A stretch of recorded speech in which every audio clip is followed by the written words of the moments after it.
everybody? Welcome back. Common Sense, the podcast. Hope you guys are ready for this one. I know all the gun, bourbon, cigar people are going to be jumping on here since I promoted that. And that's what you guys always ask for. That and the multifamily guests. So, you guys, this week, I got a good friend of mine here with us. Y'all welcome Terence to the show. What's up, man? Hey, glad to be here, man. Glad to be here. Good to see you, man.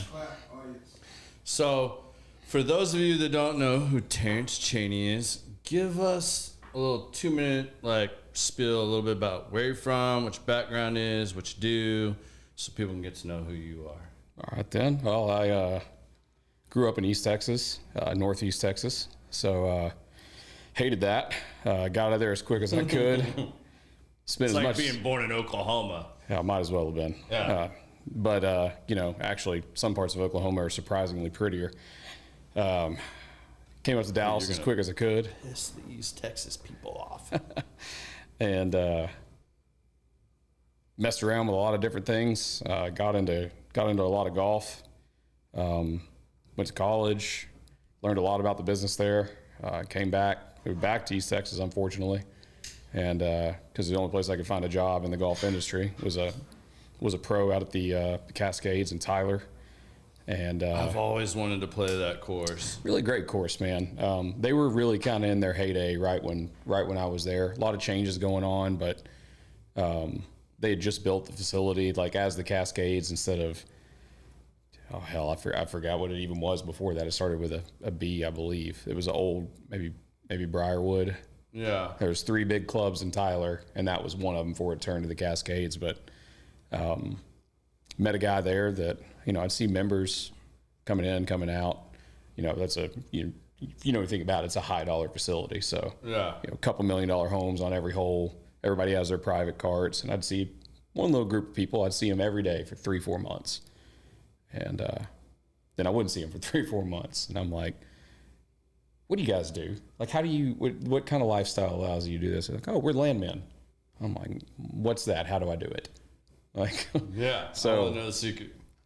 It was right before an oil and gas boom, and I was able to get into the industry through some of them, and some family members really helped me get my foot in the door. I had to intern in oil and gas for about 6 months before I was able to be put on as an actual land agent on a project. Yeah. And that was around 2014. I've been doing it since. Still doing it now. Met some great people through that industry. And that's how we met. From mutual friends that are mutual friends in the business, and I met great people I worked with, and great landowners on the other side of things too. Still have a lot of friends in South Texas from people we purchased land or right away from, or yeah. That's awesome, man. Well, cool, man. I'm glad you came to sit down. I'm looking forward to breaking it down with you today. Before we get too far, because everybody wants to know what we're smoking, what we're drinking. So we're going to be a little all over the place today, I'm sure, because that's just what Terence and I do when we hang out. That's right. So what we're drinking, we're both drinking Eagle Rare right now. So they got some more Eagle Rare up here at ICC. So we cracked that new bottle, and that's what we're going to start off with at least. So then as far as what we're smoking today, we are both smoking the Patoro Vintage Red Label. These are amazing smokes. Terence really likes the Maduro, somewhere right in the middle. This nails that. I think. I don't know. What do you think about it so far? Yeah, it's great so far. Yeah. Then what we will get into a little bit later probably will be the Panda Domino. You guys have seen me smoke this a lot.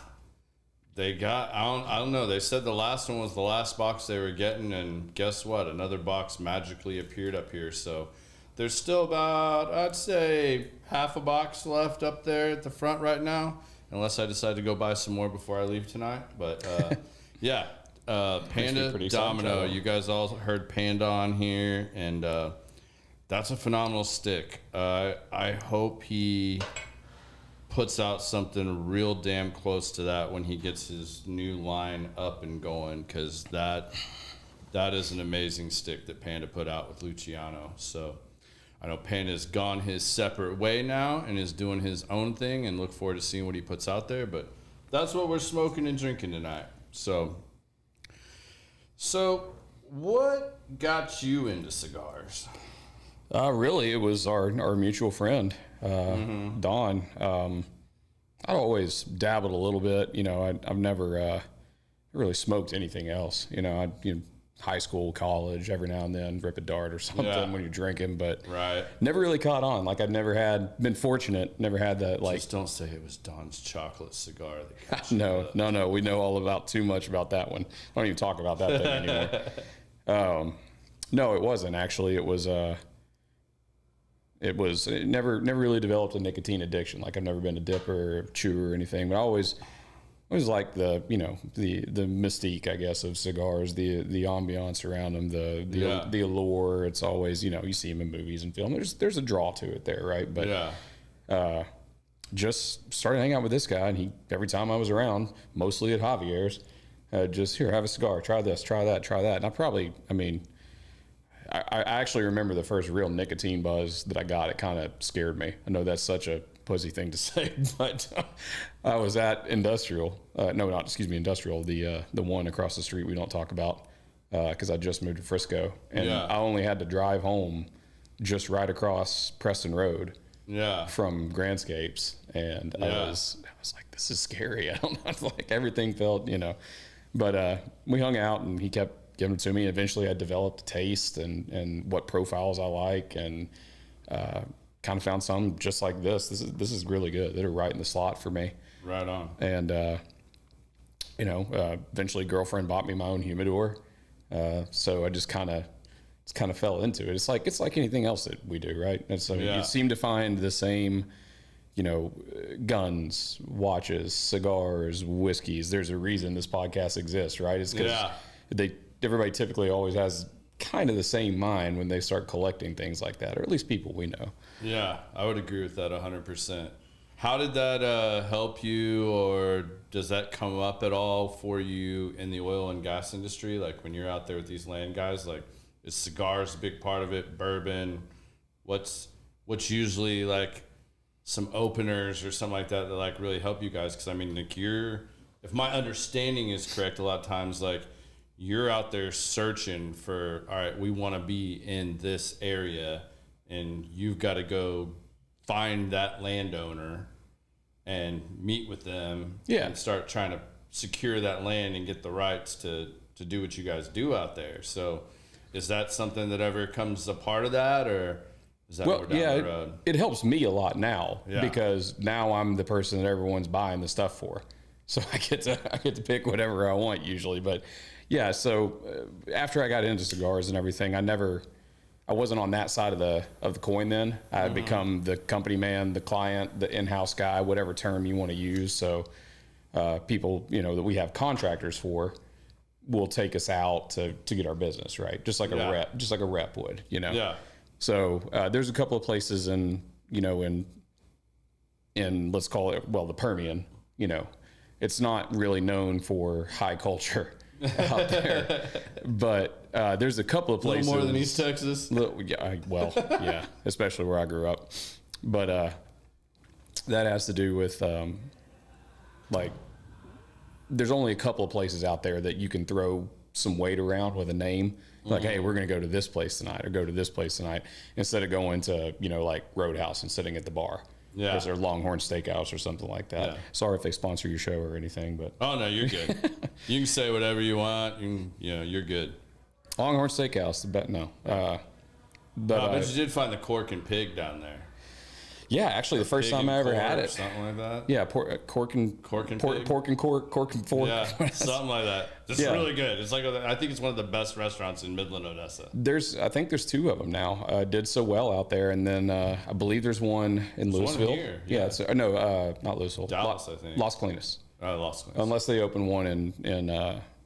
I know there's one in the Metroplex now. Yes, there's at least one here. Yeah. But so 5 years ago, 6 years ago, when all those places were just coming around, like the few places that had cigars or nice whiskey selections, there's maybe two of them in all of Midland and Odessa. And if you told a client on this side or a landowner that you wanted to meet him there, yeah, it definitely helps things out. Yeah. You're like, okay, they're serious, and you know it's them trying to get your business or them trying to get your land, but at least you respect them enough to take them to a nice place instead of some bullshit. One that's right there. I know we used to stay at a hotel in Midland all the time when I was down there doing business. It's like Wall Street or something like that. It's a steakhouse, like a New York steakhouse, like right across. Yeah. That's an awesome. It's right across from the and then there's a the beer DoubleTree and down there. place like about 2 blocks down that you can walk to. Yeah, that's open later. It's like one of the few in downtown Midland that's open a little later. I know what you're talking about. Me and my friends used to do trivia there, I think. Yeah, there's institutions in Midland now that have made it through. I guess our last big boom was 2015ish, and then of course we had our downturn. And then right on the tail end of the downturn, COVID. So like the down to, it's cyclical, just like most other industries. It's 3-year cycle for oil and gas, just about before every election is we see if it's going to boom or continue. But in this particular instance, it was a double whammy. Like COVID happened right after a downturn. Yeah. So it's cool to see a lot of those places that survived in a place like the Permian because they've been there forever. They're gonna be there forever. Yeah. So what got you to get it? That's what got you away from golf was going down the oil and gas. But I mean, I know you still play. Yeah. But like. Oh yeah. So hardcore. It's the money, of course. You're not gonna. You have to be part of a very exclusive club and be a very good teacher to make any money as a golf pro, or you just gotta really love the game.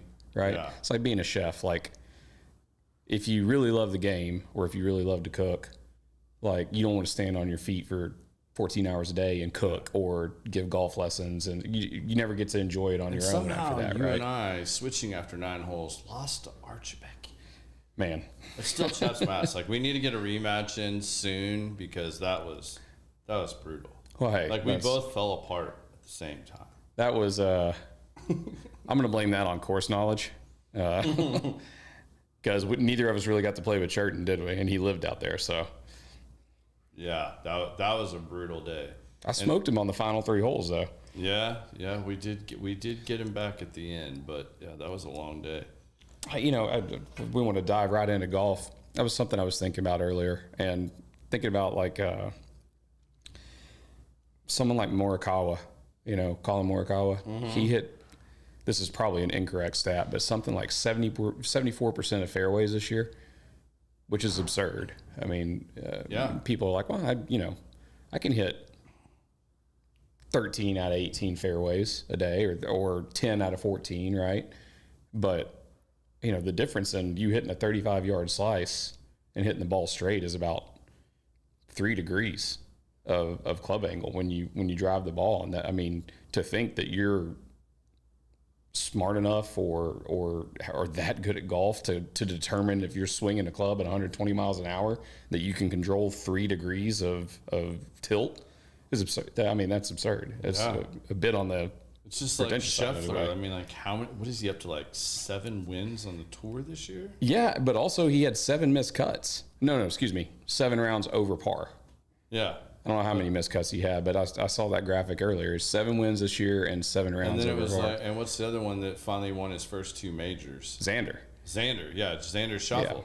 So like, who gets like golfer of the year? Right, and actually, is 2 majors better than like 1 major out of 7 wins on tour? Would you take the 2 majors, or are you going to take? I think that's why they let the players vote it, right? Like golfer of the year is voted out by the players, right? Or at least, if not completely voted by the players, are a huge part of it. Mm-hmm. I'd be torn too. I mean, I'd be sitting right there at the bottom of the money list, barely holding on to my card for the next year, and being like, I made $37,000 this year. I'm happy. I don't care who wins golfer of the year, right? But yeah, it'd be hard to decide that, and I really have no idea. I'm Scotty. If Scotty hadn't won gold, I'd have gone with Xander probably. But him capping the whole thing off with Olympic gold that's pretty cool. And he beat out an Englishman right there at the very end. That's what Olympic golf should look like. Absolutely. Yeah. I unfortunately didn't watch a lot. I got tired of listening to everybody bitch about the things that they took issue with. And again, not saying I didn't take issue with some of the things and that I didn't think they were wrong, but a lot of people just did a bunch of lip service all over social media. And I was like, I even made a post about it. I was like, if you really feel that offended, and I mean, in all honesty, I think if any other religion had been mocked like that in the opening ceremony, there'd have been a war. I mean, they'd like protested the Olympics, everything else. Like, it would have been absolutely insane. But because it was the Christian faith that was attacked, everybody just kind of like took it on the cheek. And, but they all went to social media. But how many of them still watch the Olympics? Right. How many of them went and bought their Olympic t-shirts?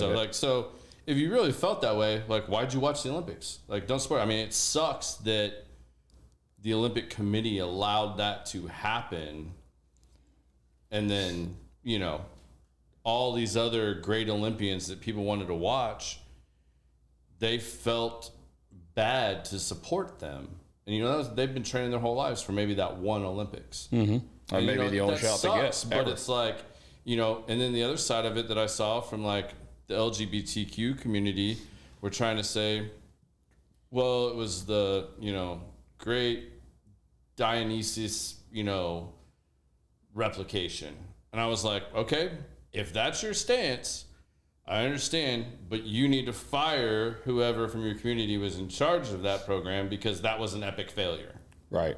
Because you got pictures and time completely mixed up. Is that the goddess of wine? Is that right? Something like that. Or celebration. Like that. Wine, celebration, probably hand in hand. So either way, it was just like, man, I was like so tired of it. So like, I didn't watch much now. I was kind of like forced to at the moment because my wife is obsessed with the gymnastics. I mean, like, turned her ESPN off and everything else. Like, she even tried one night. I mean, it was like some crazy night. Like, I want to say it was like a Sunday or something like that. Maybe Saturday. And I think the girls went on at something like 3 or 4 in the morning here. She just literally tried to stay up to watch it. Yeah. She didn't make it, but, she watched it the next day. So, that's by far the most impressive thing that I think they do. Now, I mean, it's all impressive because I can't do any of it. So it's all, I remember the first time me and a friend back in, it would have been 2000 or 2004, partying all night, something like that. And then like, there's nothing on except the Olympics. Yeah. This is before streaming services, right? Netflix was still coming in the mail at that point. And like handball came on for the first time. I was like, you mean we could have been in the Olympics with this shit? Like, and now I watch it now, I'm like, there's no way I could have done that. Yeah, I definitely think the Summer Olympics is way better. Like, you get the Winter Olympics and you start getting stuff like curling. Is cornhole a sport yet? It's coming. It's coming. It's coming. It's going to be in there soon. I'm sorry. After I seen the breakdance and shit, I'm like, I give up. Well, they pulled that. You did see the Australian. I don't know how the hell she even qualified. Like, man, damn. You did see the Australian. You didn't just hear about it, right? You saw the video. It was the car accident I could not turn away from. Could you have mixed to that? Like, hell no. You, bruh. Yeah, if you spun the record backwards and threw the turntables down the hill, then you could probably match to whatever she was doing. But that just, being part of the culture, especially from hip hop, that was just blatant disrespect. That was like watching the early episodes of American Idol and people would come out in chicken suits and couldn't sing and thought they were. And it was just for the spot. Well, I mean, it works, right? She's all over the place now. Yeah, for flopping around like a dead fish. That just doesn't make any sense. That was the worst thing I think I've ever seen. I put TV. A meme on my Facebook. You remember the old school days when Scooby-Doo and them used to tiptoe around? That's what she looked like, a Scooby-Doo montage when they used to run from Ghost. Like, it was just bad. And you're so bad you got a sport canceled in the Olympics. That's bad. That's pretty bad. That's bad. But anyway, I digress. Well, what got you? So oil and gas. You're I know you and I both share this as far as guns and knives. Yeah. What got you in the gun world? Like, It's my understanding your family, this is like a family thing with you, right? Yeah, so it's you were talking to my dad earlier, like, so anyway, I grew up with my grandparents. Dad was around, in, out kind of thing, but the family side of it is my mom's sister's husband, so my uncle. And I know how family trees work. I know how uncles work. I'm saying that for clarification to know which side of the family. You did talk about East Texas, so yeah, well, shit. Yeah, so I walked right into that fucking one. But it was my uncle and his family owned what at the time was the largest gun store in Texas. It was over 4,500 square feet. I can't remember what their actual inventory was, but this is when we were growing up and in junior high and high school. So this would have been, like rifle gear down the road didn't exist. Yeah. And like stores like that weren't a thing. Like it wasn't common for everyone to have their own hand-built AR that they put together at a gun show for $700. It was a different time, right? Yeah. And I got to see some cool stuff going out there, and then my dad, who was really good friends with my uncle. That's actually how my aunt and him met. Was my dad was with my mom and her sister, of course. They all were hanging out together. And so I spent a lot of time out there growing up. It was actually an exotic game ranch too. It wasn't just a gun store. It had all kinds of crazy shit out there. Oh, wow. Yeah, I was actually I was at Shields before I came here. Which, by the way, every time I go in that place, like I find a new section, It's I try to avoid it like the plague. It's like Narnia. Like like you walk past one rack of clothes and you're in like a whole new world. Yeah. Yeah, it's like Navy SEAL gear over here, and then it's like, oh wait, you got athletic gear. Yeah, and here's 90,000 Stanley cups in every different color imaginable under the sun. If I see one more of those damn things, I'm gonna puke. Like I'm so sick. I think there's 12 of them in my house between a 10-year-old and a 32-year-old girl. So. But anyway, yeah, I actually looked up in the gun room up there, by the rare guns. Yeah. And I was telling Preston, I think he was out there too, a story about when my cousin and I were out on the ranch. We were riding horses one day. Just, I don't know how big it was. They had a couple thousand acres. And there's one particular area called the buffalo pasture where they used to keep buffalo, right? Yeah. But now in the buffalo pasture, since they stopped doing that, we're Cape buffalo. And if you ever heard anything about those things, they may be one of the single meanest animals on the planet, and dangerous too. Yeah. So there's about 6 of them standing about 100 yards away in this little pond. They're huge too. They're almost twice as big as a cow, and they're standing up to about their knees. And we're riding our horses, giving them as much berth as we can. Yeah. And they're just staring at us. I'm like, fucker, don't you do it. Don't you do it. Don't you. And one of them starts to walk out of the pond, and it was on, man. Now, I'm not a great horse rider. I grew up with horses and everything. I know what I'm doing, but it was all the horse from that point out. Like for 10 minutes, that thing chased me at full trot. I don't know how fast that horse was going. It's one of the most terrifying things I've ever experienced. So we're running through woods and trees, and all I could think was, keep your head lower than the horse, because you're not going to hit a branch, because he's not. But they finally gave up. I couldn't have got off that horse fast enough.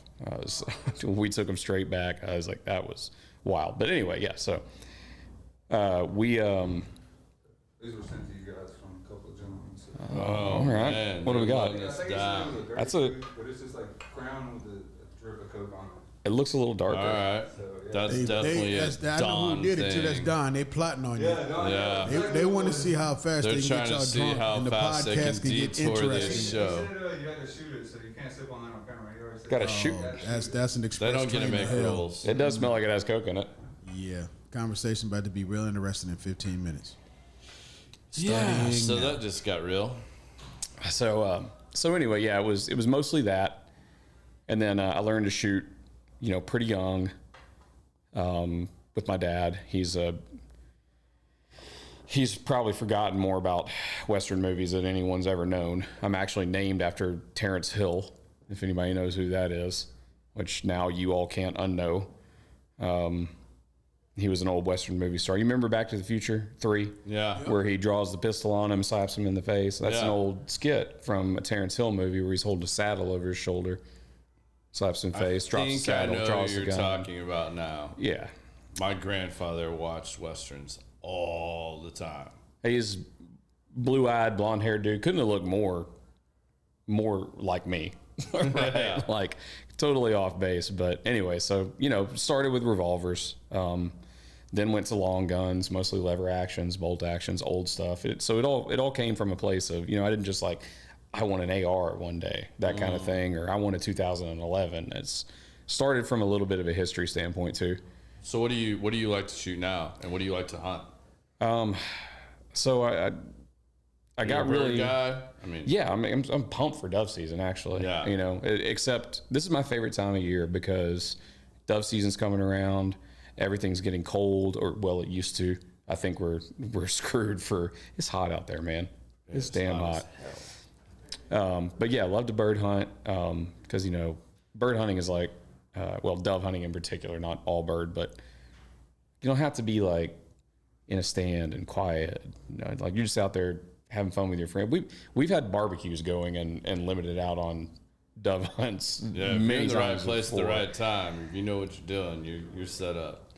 So I got real into dove hunting when I was young, and so primarily, I guess to answer the question would be, I excel more than anything with shotguns. Okay. I'm a phenomenal. Sound like a dickhead.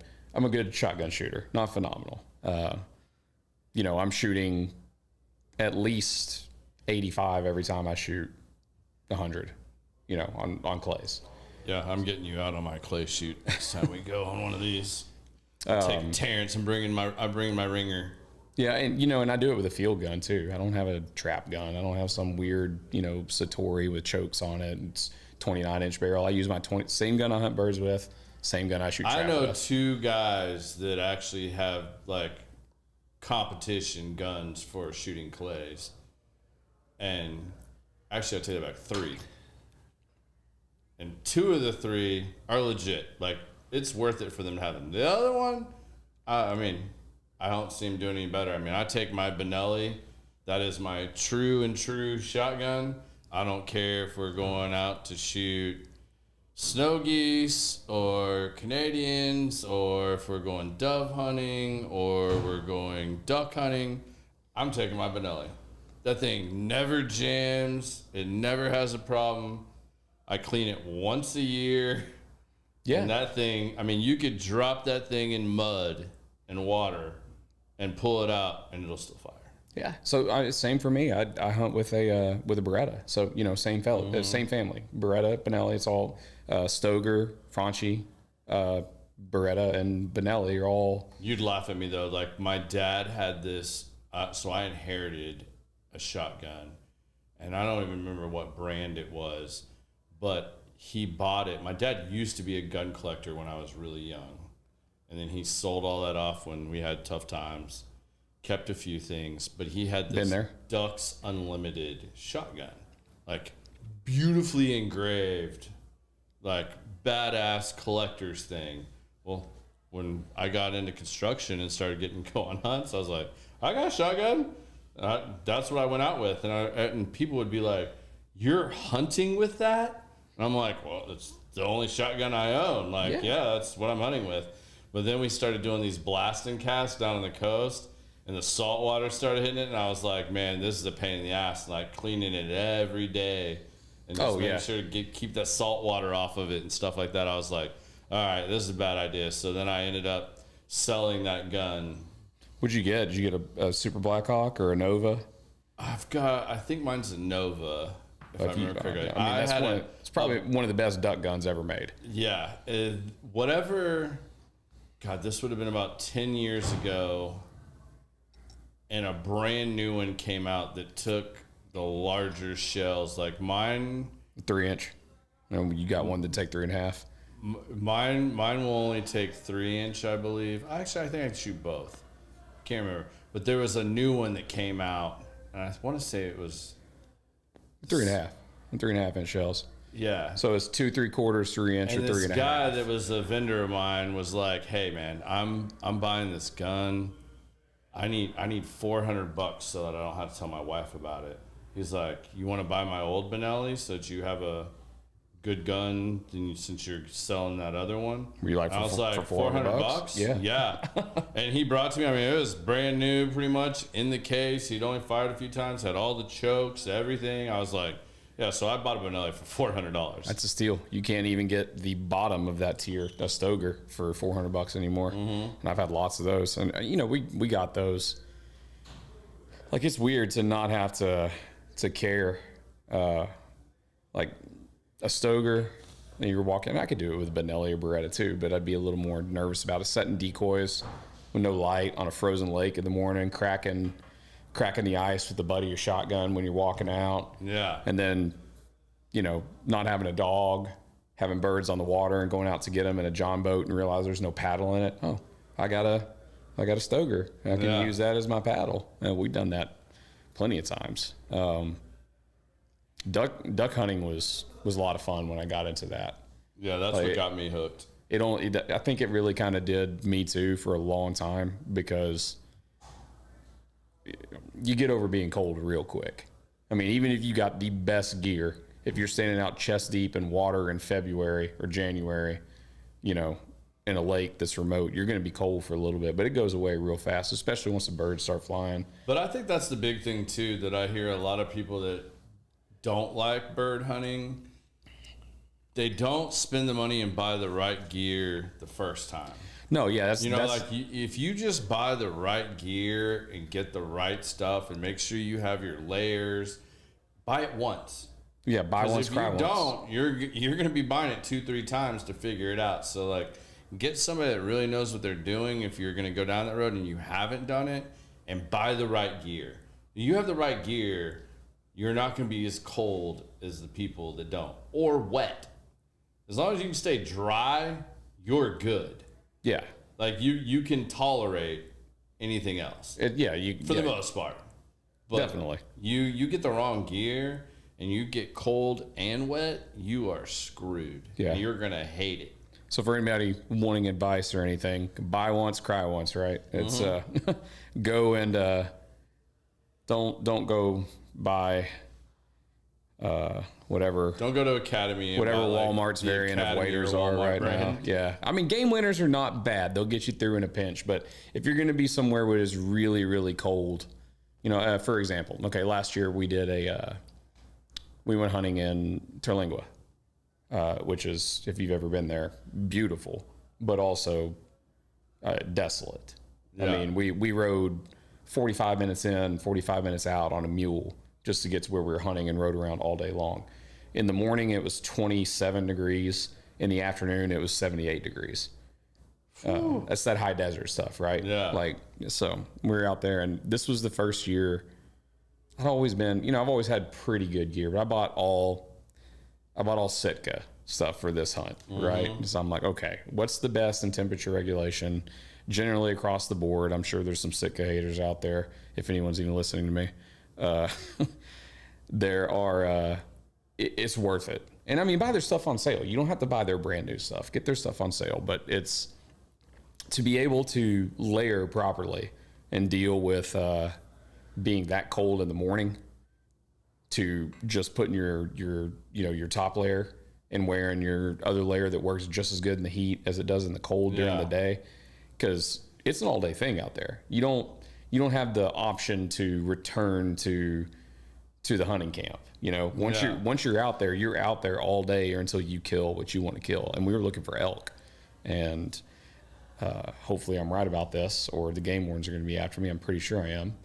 Elk is an invasive species, not invasive, non-native species in Texas. So there are no tags.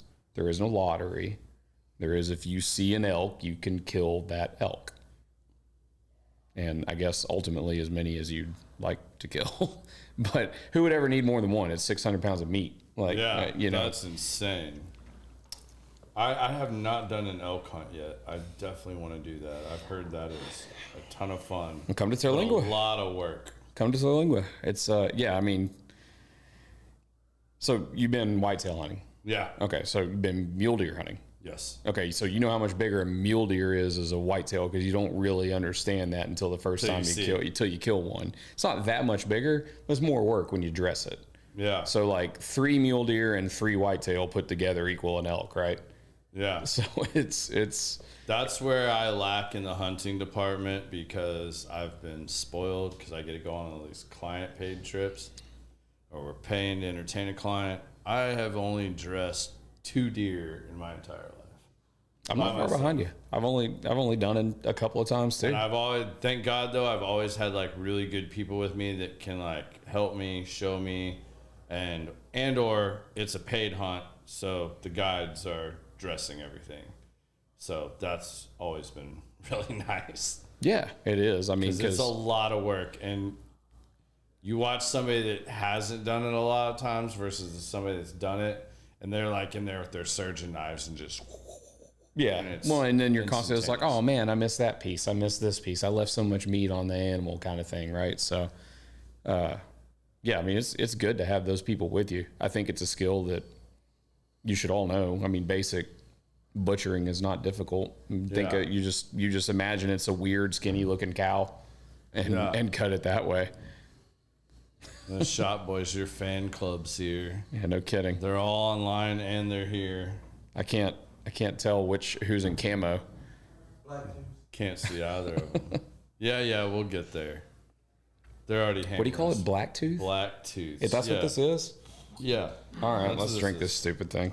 Let's do it so we don't have to listen to them. Are we going to try to analyze what it is since I don't, or do you know what it is? It's supposed to be Crown with a splash of Coke, I guess. And it's apparently a shot. That's what Don's on here busting our shit about. So we can't let the old man get us, but yeah, fuck you, Don.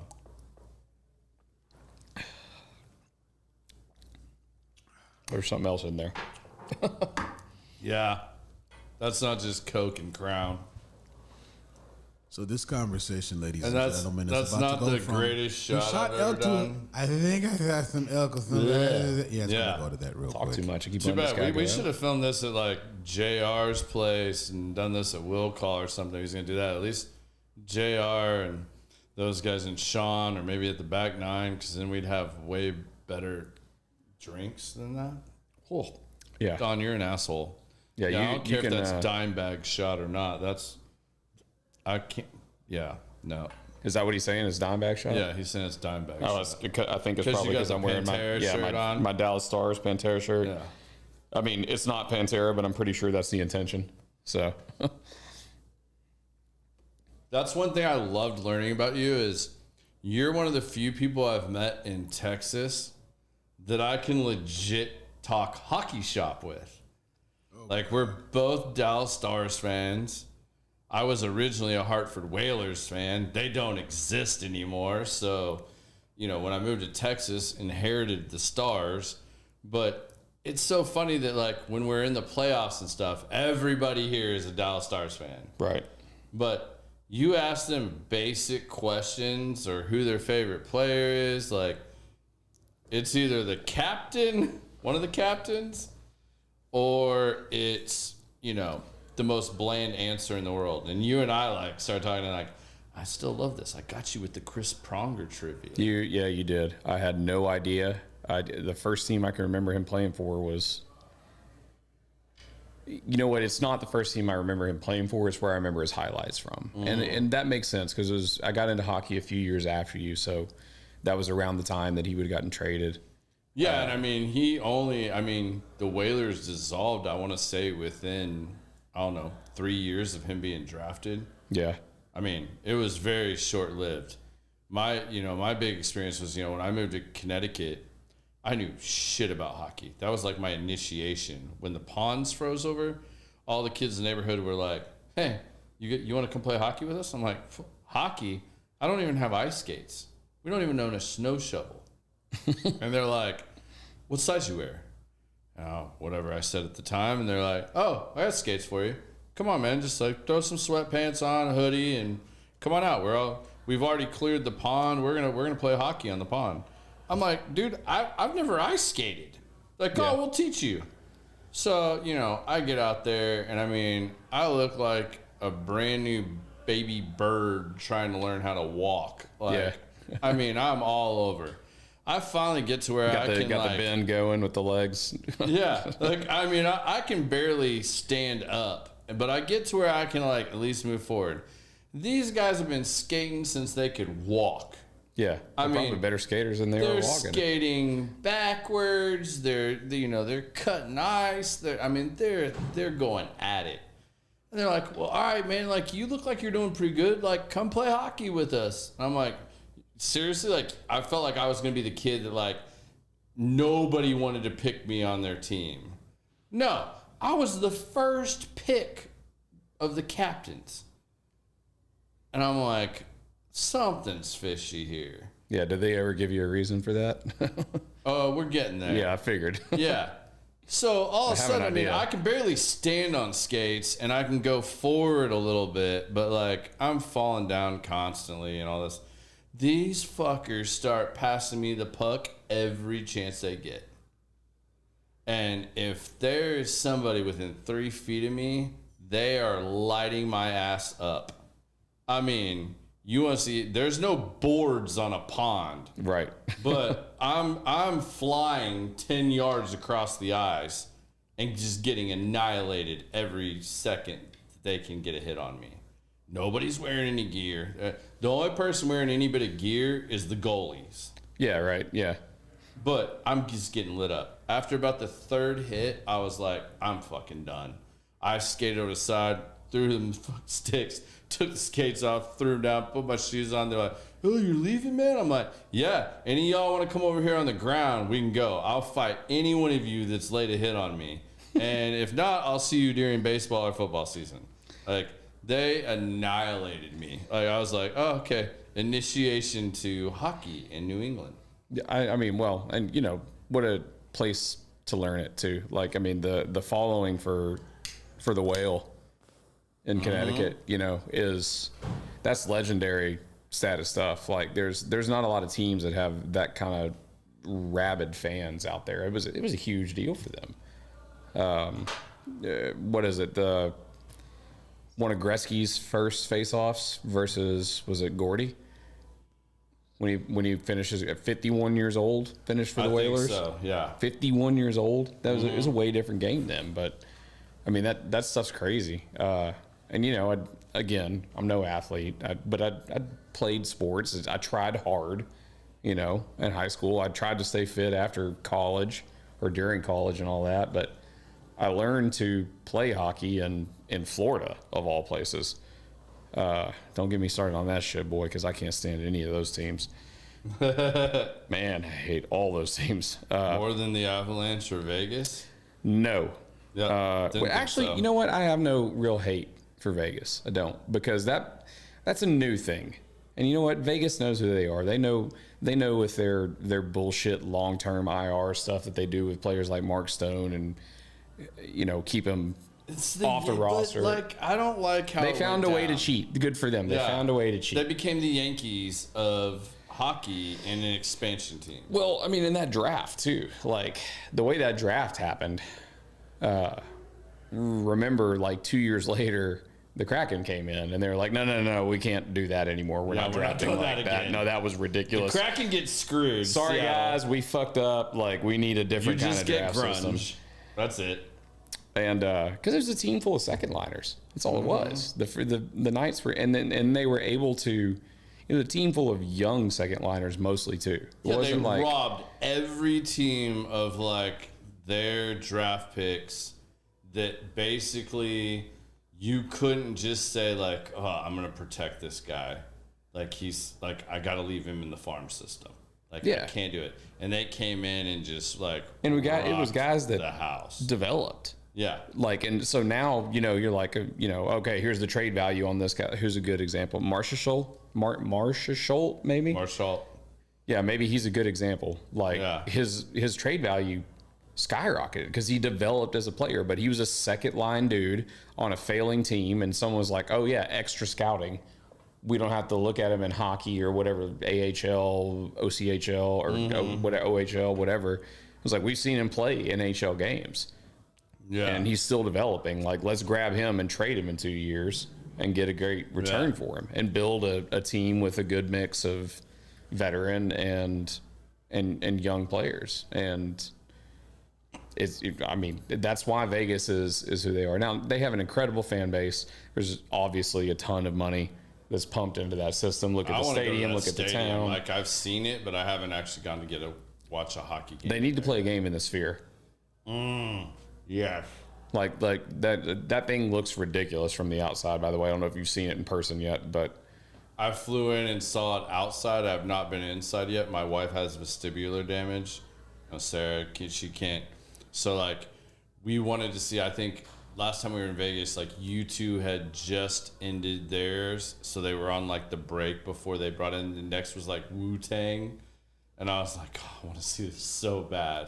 I mean, and then, like, but it was on a break, so it was just like all the like light and visual stuff, and I was like, yeah, she'll be sick in 5 minutes in here. Like, we can't do this. Like, this is not going to work. But yeah, I definitely that's one of the, and I want to see. I want to go to a basketball game and a hockey game in Madison Square Garden. That's one of the few things I didn't do when I lived up north. I'd really like to do that. Did I move that too far, Biz? I just hit it. We still good? Good. We're good? All right. Yeah, you're like me. You're loud enough. It's not going to matter. These mics are badass that Biz has. So, but yeah, I got lucky, man. So, like, after that hockey experience, the guy that I became friends with, my best friend at the time, one of my two or three really good friends up there in Connecticut was that one's dead. Use that one. Oh, we got another one. Yeah, we got another one out there. One of my good friends, he played junior Olympic hockey. So, and he was a sponsored downhill mountain bike racer for GT at the time. So, I got to go all over New England with my best friend and his dad, and I got to watch junior Olympic hockey. That's how I learned hockey. Not playing, like I never played. I'm horrible on skates. Like, it's something I would love to be better at, but like I wasn't going to try to do that up there. Like, I was way behind the curve. It was like playing football in New England and moving to Texas and then seeing football here. Like, in Connecticut, you're lucky if like your girlfriend and your parents showed up to the football game. And it literally looks like the high school stadium, if you even want to call it that, looks like a middle school practice field here in Texas. Yeah, and then you move to Texas and you like, it's Friday Night Lights, and you're like, holy shit. Well, I mean, you live in the heart of it now. This is like college. Allen, Braswell. Yeah, like I mean, like that. That wasn't here in '96 when I moved here, but no, even then, the Colony Stadium was equivalent to some smaller colleges in New England. Yeah, well, Weatherford. Yeah, you go out west towards the Outback and everything. Mm-hmm. The first time I drove by that was when Allen and all these big stadiums. Yeah. What's the one that Grapevine? Prosper too. Like, holy. Shit. It's everywhere now. Yeah, it's everywhere. It's everywhere. But yeah, I mean, it's amazing the amount of money they pump into that stuff. But I grew up watching junior Olympic hockey, which then translated to me watching college hockey. Like, short of the Whalers, I really wouldn't watch hockey unless it was college hockey for a long time. And then when I moved to Texas, I was like, you had to pay, like, college hockey in New England at the time, like, you could just turn to your local channel and it'd be on, yeah. And like, college hockey was on. Like Boston College versus, Boston College. That may be the only college hockey team I can name other than Minnesota or something like that. Yeah. But I mean, like, it was on everywhere. I mean, like, you watch Harvard, you'd watch Yale, you could watch, any of these. But at that point, like, hockey, especially on the East Coast, is like almost seems like a Ivy League thing. Mm-hmm. It's like it's a Harvard team, the Yale team, the Boston College. I don't know if they're Ivy League or not. I don't know all the schools, but yeah. But you could watch. I'm saying, like, good college hockey, like guys that want to be in the NHL, like, and these kids are like playing for their lives. Yeah. Weren't you there at Miracle in 1980? What were you, 30 then? No. I'm not. You're going Don Brooks on me now. Oh, was he very insultory? Yeah. So, I mean. See, he thinks he's funny when he does stuff like that, but he doesn't know. I know, right? We don't care, and also it cuts. I love it. Not everybody gets those jokes, though. Is he gonna respond to that comment? We'll see. He probably will. What did he say a minute ago? But dude, you older than 20 and you still wear your hat backwards. That's why you don't get picked for anything. Ha ha ha ha. Hat backwards. I know that offends him so much. I feel like we're missing a lot of opportunities to shit on other people. I didn't know that was up over there. Yeah, that's all right. I think one episode we just have him in here with all y'all. I got 4 mics. It just would be funny to watch y'all just shit on each other for 2 hours. Yeah, I mean, we can do that, but I don't think he can play the Dirty Dozens like that. You don't think he can do it like that? I don't think he can do that. Like, Terrence and I would have him roasted in 10 minutes. I'd referee. If you ever watch we just Wild make Out? Clerks jokes and, everything else. That's funny. Have we talked about that yet? Like, that's a big joke between me and my friends is Mallrats. Kevin Smith. Hartford, the whale. No, but have you seen, people are going to get lost on this, but have you seen, like, Don and I started going down this road because Don, some of you that watched Don Brooks episode, you know who I'm talking about. That's who we are referencing if you saw the Don Brooks episode. Nobody watched that shit. He did not come dressed in full gear today because his badge actually says retired, I'm pretty sure. But, or maybe retarded. I don't know if it says retired or retarded. I'm not sure. Damn. But, yeah. Okay, Zing, go ahead. Let me what you got. But him and I were in downtown Deep Ellum area with bands doing stuff when I was 18 to 23. I mean, Don was probably 30 to 40. I don't know, somewhere in there. I think he's one of those. Well, I think he's walked uphill 90 both ways. Yeah, I think he's 90 now. Yeah. Coke was like 5 cents a The Godfather bottle. does keep a pistol on him. Look, I know I know this about him. I don't know how old he actually is, but he's old enough to where he's one of those guys that puts peanuts in their Coke. I've seen him do it like 6 times. So That's only other person. Were you part? Yeah, Were you hell yeah. I'll tell you why if you want to know. Wait, were you at the dinner where somebody did Mountain Dew and whiskey or whatever? And then No, that was Preston sitting out there. Preston, yeah, it was Preston. This can be an educational podcast too. Yeah. Mountain Dew was originally created to go with whiskey. Look it up. Yeah, like look at the original logo. Like you got to go really far back when Mountain Dew was first created. Yeah. There's some kind of like whiskey reference. Which, by the way, Mountain Dew is far older than I thought it was. Yeah, me too. Like, I was like, fuck, the old guys are teaching us something yet again. But yeah, Don about lost his shit because you should have been there when Mountain Dew. Yeah. But no, when Don and I were like, man, we were in so many places at the same time and never knew each other. Well, we even lived in the same neighborhood and didn't know each other. But then when I moved to my new neighborhood, I meet Archibeki at the wine crawl. Yeah, because you lived in Savannah. Yeah. Right? Okay. And then I get invited to Don's Friendsgiving, and I walk in and like a whole bunch of my old like band buddies are there, like from the time I did all that stuff. And it was like really wild, but like Don started pulling up pictures, dude. You got to get him to show you this. You can find it on his Facebook. It's really hard to find because you have to go through like a gazillion Facebook photos because he actually does know how to upload to Facebook, believe it or not.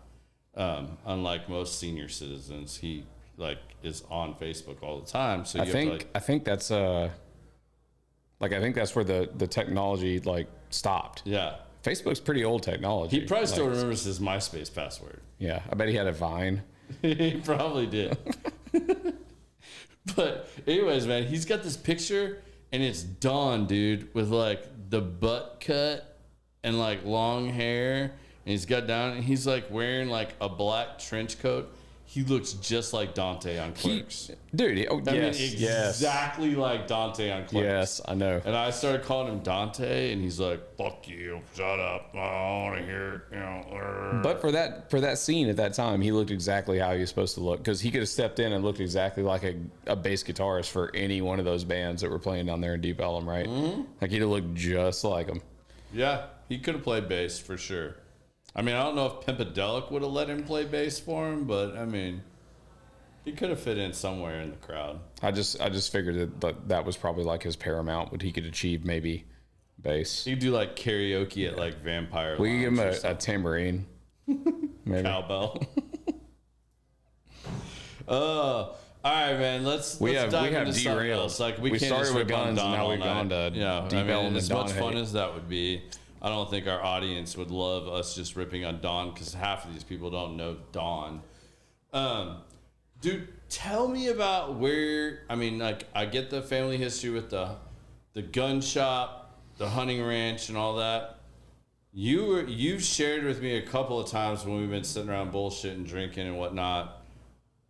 Where did your fascination with knives come in? Because you've gone completely deep in the knife world. Yeah. And it's like I was telling Don about the Damas blade I got from Dom Rosso, and I was like, this is the coolest fucking knife I've ever bought. Like, I love carrying it. Like, my Benchmade basically stays as like in my gear, my go bag now. But like the Dom Rosso blade, I carry everywhere with me now. And he was like, oh, you and Terence need to talk. He's like, Terence is a total knife dude.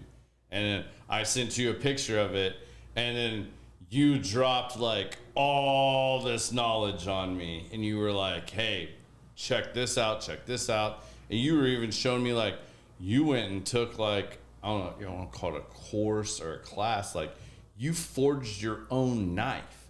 Yeah, recently. Tell us a little bit about that and how you went down that path. It's about as sharp as that fucking tripod pole in front of us, but so that'll go back into, you know, just kind of whole environment of the knife gun. Like this was the like tactical before it was tactical, right? Like no one could go get their hands on a plate carrier. No one could, you know, EDC world didn't exist, like stuff like that. Just kind of got into it, and it all had to do with Tim, my dad, really. You know, when you're a kid, you can't own a gun. So, like we said, people that have guns and knives usually, you know, in whiskey and blah, blah, blah. Yeah. So what's the most attainable thing for a child? It's a knife, right? So I can carry a knife with me. I mean, back then, I could still carry a knife to school every day, you know, before certain things happen. And we might have to dive down that road. Not with me, just in our country. But yeah, so it was so Dad, the first knife I ever had was the first knife I ever had was a little tiny Swiss Army knife, like the original Swiss Army knife brand, Victorinox. Some people on here are going to say Wegner. Just a little guy. You've seen them before, right? They're itty bitty. They're just got a little nail file, a little tiny blade, and a little pair of scissors on them, right? It's my first knife, very first knife. I was, I don't know, 6, something like that. So, but later, you know, I go to these gun shows and Tyler or Mesquite or whatever with Dad, and I guess at one time he decided that he's like, you know what, my son's old enough to have a knife. Well, guess what? I fucking wasn't, because the first thing I did was stab myself right there in the fucking artery or vein or whatever that blue shit is. You didn't even miss the vein. Like maybe straight you across, been like a nurse or something. Straight across the room. And like when the kid got their Red Ryder BB gun, you shoot your eye out. Yeah, you'll stab your vein out. I did. Yep. So anyway, I don't know. I was just kind of always into it, and then I got into, you know, camping and being outdoors, and we had this beautiful property where I grew up. It was all hilly. We had about 500 acres. We had 2 ponds on it. They never froze. We didn't get to play hockey on them. But we would camp and hike in our woods all the time.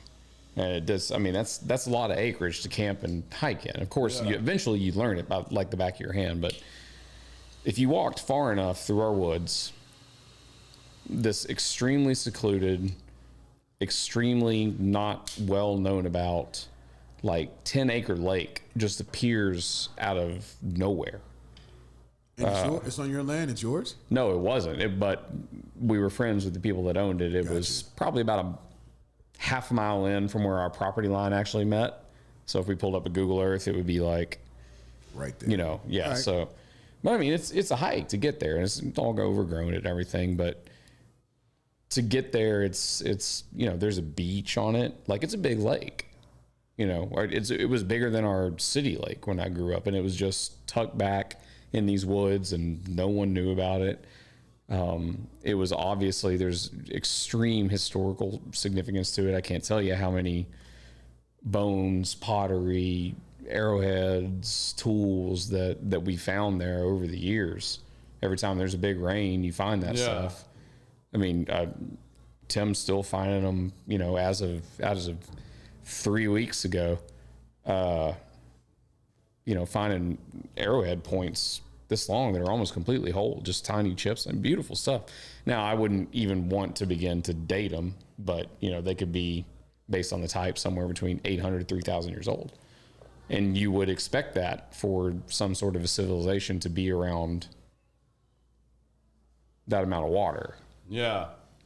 So, shit, where were we going with that? I guess the black tooth was a little stronger than I thought. Dude, light that domino. Oh, the knives. I'm sorry, the knives. Yeah. The knives. We're getting the knives, but like, light the domino. Throw that shit. Oh, yours is still going, man. Mine, y'all know I'm a draw whore, and I'll be done with it soon. I'll start soon. That is the worst Pictorial vintage I have ever smoked. Like, I have lit that thing till we ran out of one lighter.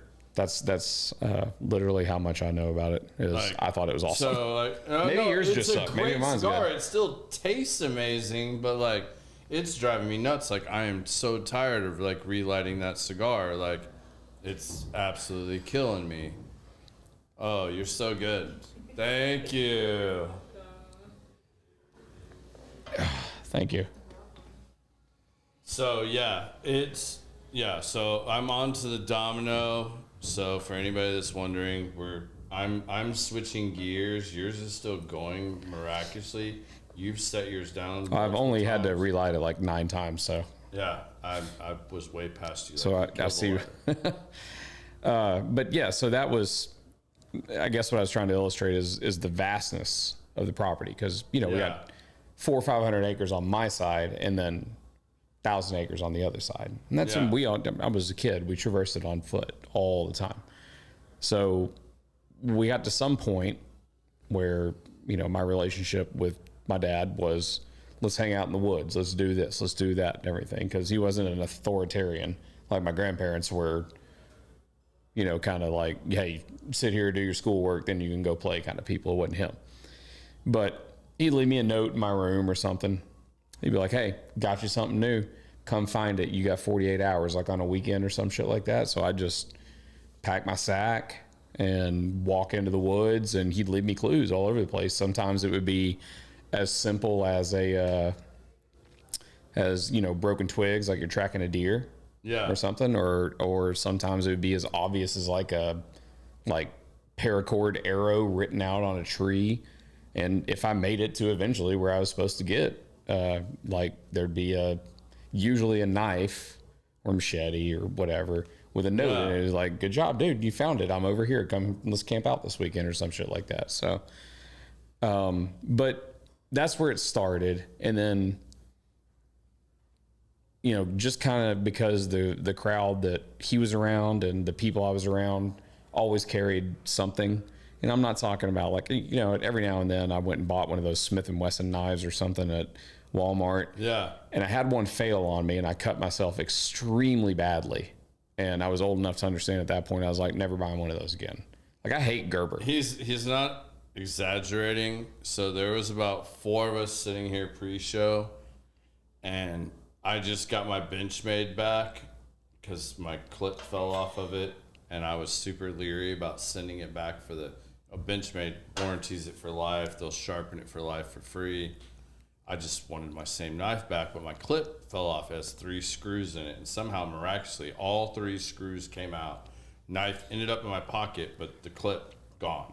Need some Loctite. Yeah. The red but stuff, I didn't not the have blue the stuff. clip or the 3 screws. Like, it all came out at once. So I finally sent it back, and I was telling them this about it. So I went out and got it out of my truck, brought it back in, and was showing them. And then I showed them my Dom knife.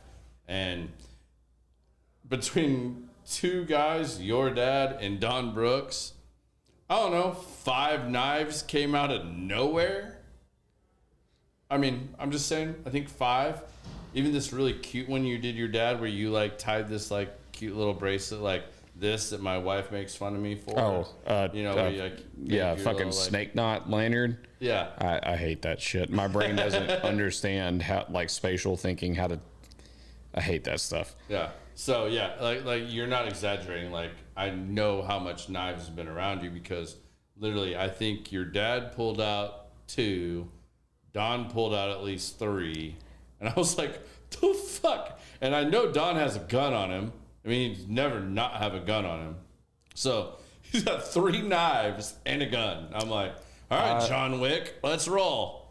I have 4 on me right now, but it was mainly because I thought we were going to talk about this, and I wanted to maybe have something to showcase if you asked, but also Perfect, let's rock. would love to give one of my boys a shameless plug too. Yeah, please do. So anyway, let's start with it this way. So usually I carry some kind of a utility knife on my right side, just because I've been doing it since I was 12, right? It's just, my pocket feels weird if I don't have a knife in it. And let me back up a little bit. And at a certain point, because these things can be ridiculously priced. And again, there's, like I said, I'm not going to buy a $19 knife at Academy or Walmart that may fail on me when I need it and stab myself in the arm again. Gerber. Yeah. I have 1 Gerber. It stays in my truck. And the only reason it's in my truck, before I watched Jason Redmond loves to do just the tip. And he gives the tip of the day. But this Gerber knife has a glass break on the back end of it. It's the only reason it's in my truck. Not that if you were in a really bad wreck, you would probably be able to find that knife in the center console. But it's there, so it's like my backup to my backup. But that's the only reason I still keep that knife. I carry a company called Glow Rhino, just a little tritium vial inside of, I assume it's steel, might be titanium, but it's pointed like a glass breaker too. I just got this one from Redmond. It was one of his tips of the day. I got one for my wife and me. The only problem is it didn't have the visor clip, so I gotta call Sig and figure out getting the visor clip. But it's literally when you can put on your visor so that your visor is probably gonna stay there. Yeah, it's probably not going anywhere. So it's got the seatbelt rip. Yeah. And then it's got the glass break with the punch on it. And I mean, it's literally about that big and about that wide, but you literally clip it on the edge of your visor. See, that's you have it. There's a place for that tool. I don't need you to put it on my fucking knife. I don't need to carry it all day. Right. I don't need that. And actually bracelets like that. There's a company that makes things with little carbide. Mm-hmm. You just, like you shoot the little paper wads at people. Remember that rubber bands? You just, it'll shatter glass. But oh shit. Nice save. Anyway, so there's something between that. This is a piece of crap. It will probably cut open mail and packages, but if I ever use it for hard use, and you shouldn't be prying shit with knife, unless it's designed for that anyway. But beyond that, you don't have to spend $19 or $300.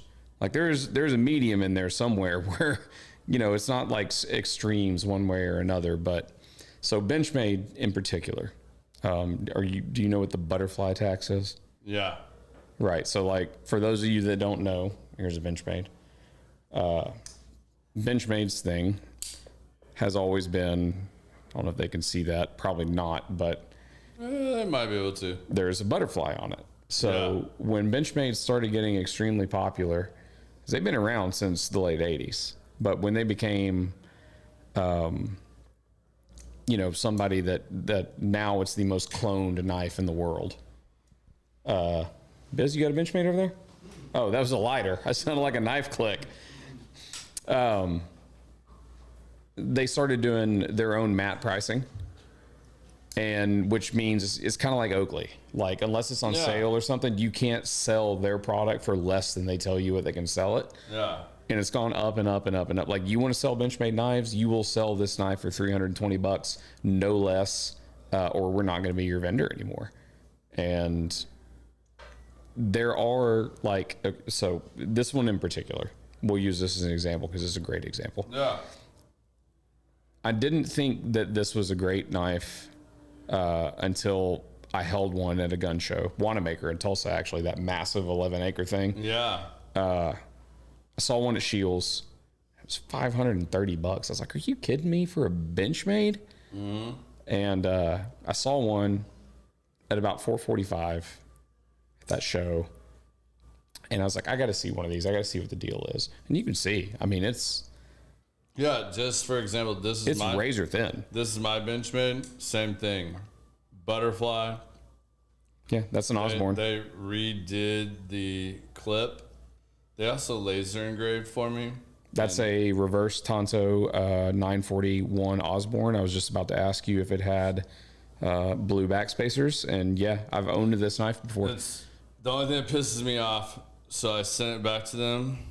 These screws were blue. Before? Yeah. Oh, weird. They were blue, if I recall correctly.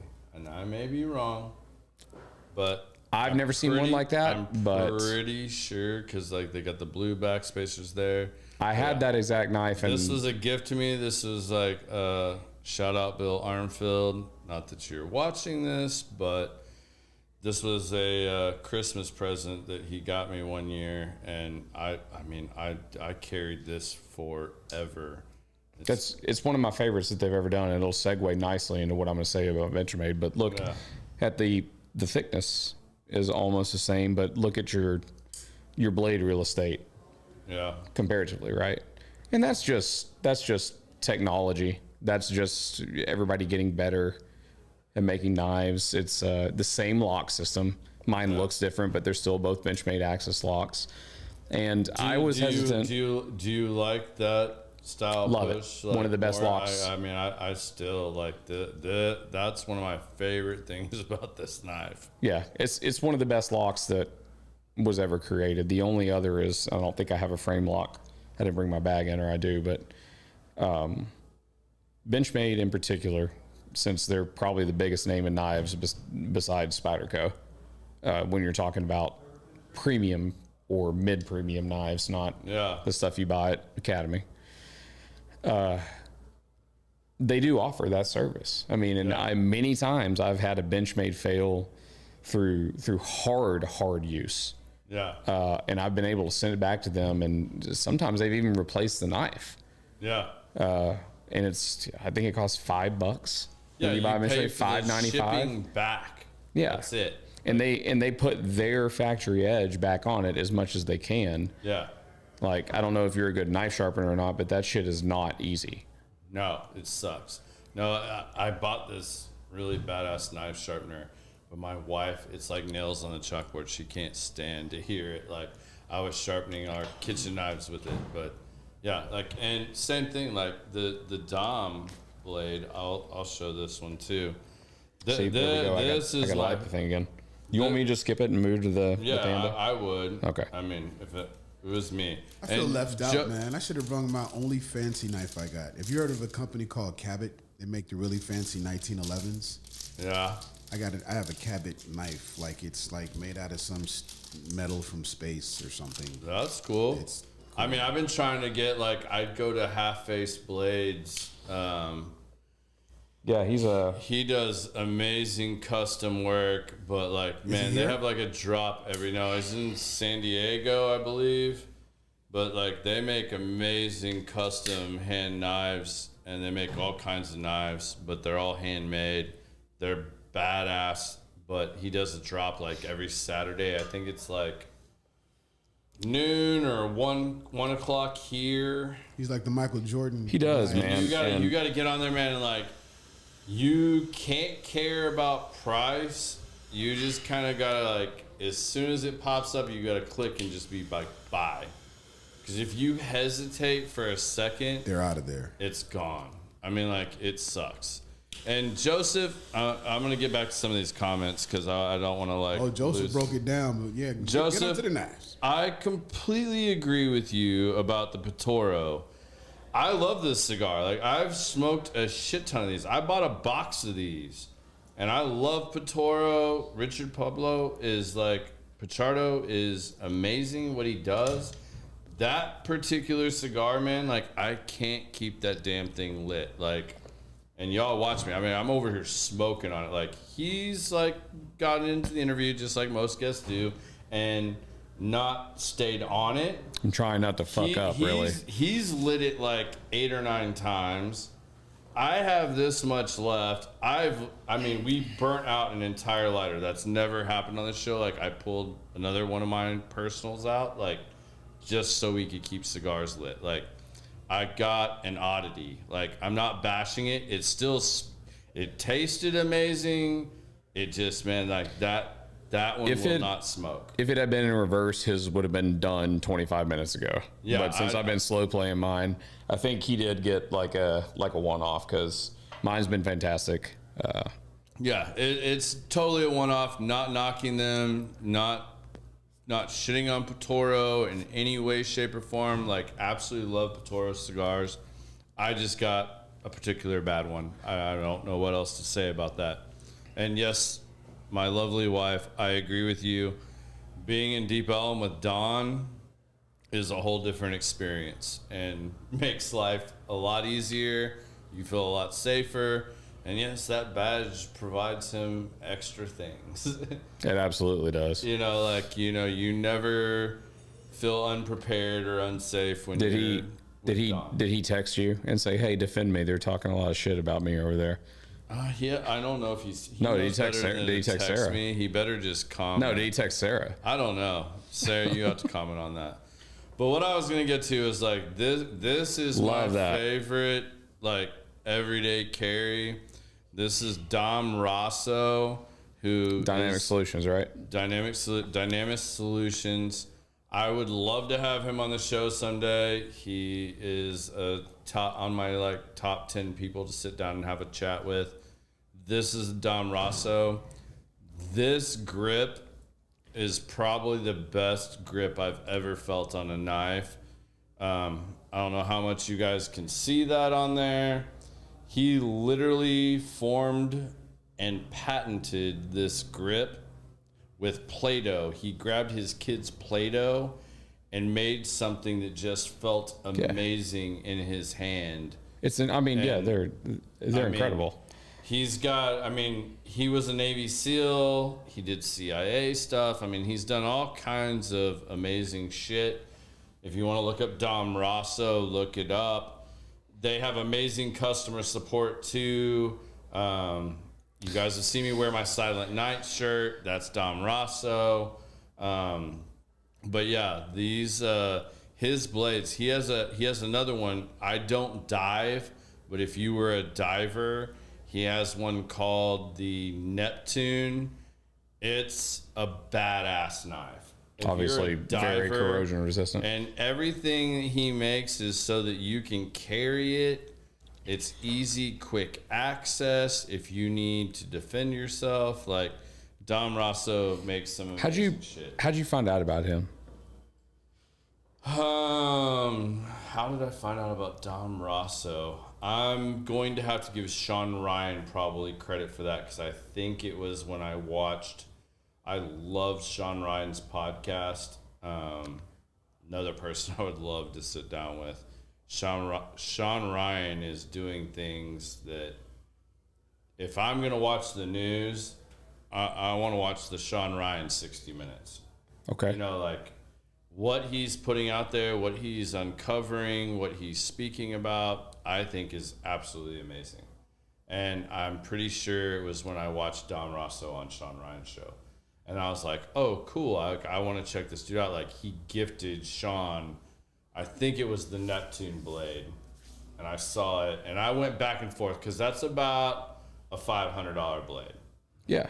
And I was like, $500 for a knife. Like, shit. Like, I love my Benchmade, but like, well, man, there's but, okay. like, So a Benchmade's not made to defend yourself. It's No. more of a utility knife. and with the way that the prices are going now, and there's obviously been, a huge influx in the EDC community, and just watching it over a couple of years, Benchmade in particular, and believe me, I'm no Benchmade fanboy. I'm just saying they're always going to be on the cutting edge, pun intended, of innovation and materials, and just because they're huge, they're one of the biggest in the world. But now where prices are getting to meet, and now I'm talking specifically about folders. Yeah. Emerson, Spyderco, Benchmade, Kershaw for a lower end one, Zero Tolerance, Chavez, McNeese, any of these knives are all ProTech, Microtech. They're the best in the business when it comes to folders, but making a fixed blade knife, especially material removal, is not that hard. Excuse me. It's very hard. I don't want to discredit anybody, but it's not that hard to, for instance, my friend that I'll show you the knife here in a second, my friend, this guy I know at Auxiliary Manufacturing, Michael Jarvis, makes incredible knives, and it's all material removal. It's not a piece of steel like I did at the class I told you about, where you go bang out a 6-inch by 3/18 inch piece of steel into a knife. Yeah, it's literally like when you all watch that show on like the Discovery Channel where they're like knife warriors and they're like making. Most like, of it. He legit has done that. Like he's like forged his own knife. Most of it is you start with a blank, right, and you have a badass belt sander. And you create your own designs. And of course there's heat tempering and everything that you have to do yourself. But the folders, that's weird to me, because I will still pay a lot of money for a titanium folder with super premium steel built by a company that I know if that thing fails will back it up until the end of time.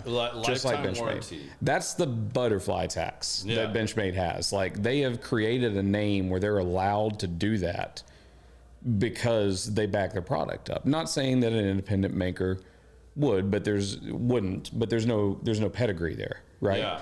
Now, fixed blades like that are a completely different story. Yeah. Like this one, which I carry appendix usually, was also Ox Manufacturing, the guy that I talked about. He calls that a bottle rocket. Yeah. I carry that I love the wrap. often. I mean, and that's kind of a testament to someone built a tool for defense. They didn't build something to be pretty. I mean, it still is pretty. Yeah. But I mean, it's a beautiful knife. Yeah, he built something to be a tool. And I like carrying a large knife because I'm not a knife fighting expert, folks. I never will be. I've never been in a knife fight in my life, and I hope to never be in one, because both people usually get cut. But there is a psychological aspect to having a large knife if someone were to confront you. Yeah. And it's probably not legally if some DA really wanted to get into it. It's over 3.5 but less. inches. It's not a gun. Yeah. You didn't present a gun on somebody. You're not drunk carrying a gun. It's with a CHL. right. It's different, but not different at the same time. There's a fine line there, and we're not giving legal advice on this or anything like that. No, not at all. Please. We're just saying, like, this is what we do. This is how we approach everyday life. Right. And it's, I mean, just like that Dynamic Solutions, it's his take on what he think can be the most utilitarian blade for defense, for use, comfortable carry that you can carry every day. And that world has really crept up, and I found it through Instagram, surprisingly. Yeah. I started, and I found these makers, and there's a lot of amazing craftsmen out there. Michael Jarvis, Greg Moffitt. Yeah. I lean towards the guy, I'd rather spend, if I'm going to spend $500 a knife, I'd rather give it to one of those dudes that has an established pedigree instead of giving it to Benchmade, in a way. I'm of the same mindset, but I maybe take it a step further. You know, like Jason Redmond's, you know, it's someone I call a friend. You know, he sacrificed a lot. I mean, the dude was shot in the face defending our country. Guys that have real combat experience like that have seen shit that like something we probably can't you or I even will never do. imagine. And you know, you listen to somebody like Jocko or Leaf Babin from Echelon Front, or even JP Donnell. You know, when they talk about leadership and the battlefield stuff, like they tell you, like they spend countless hours preparing for a mission.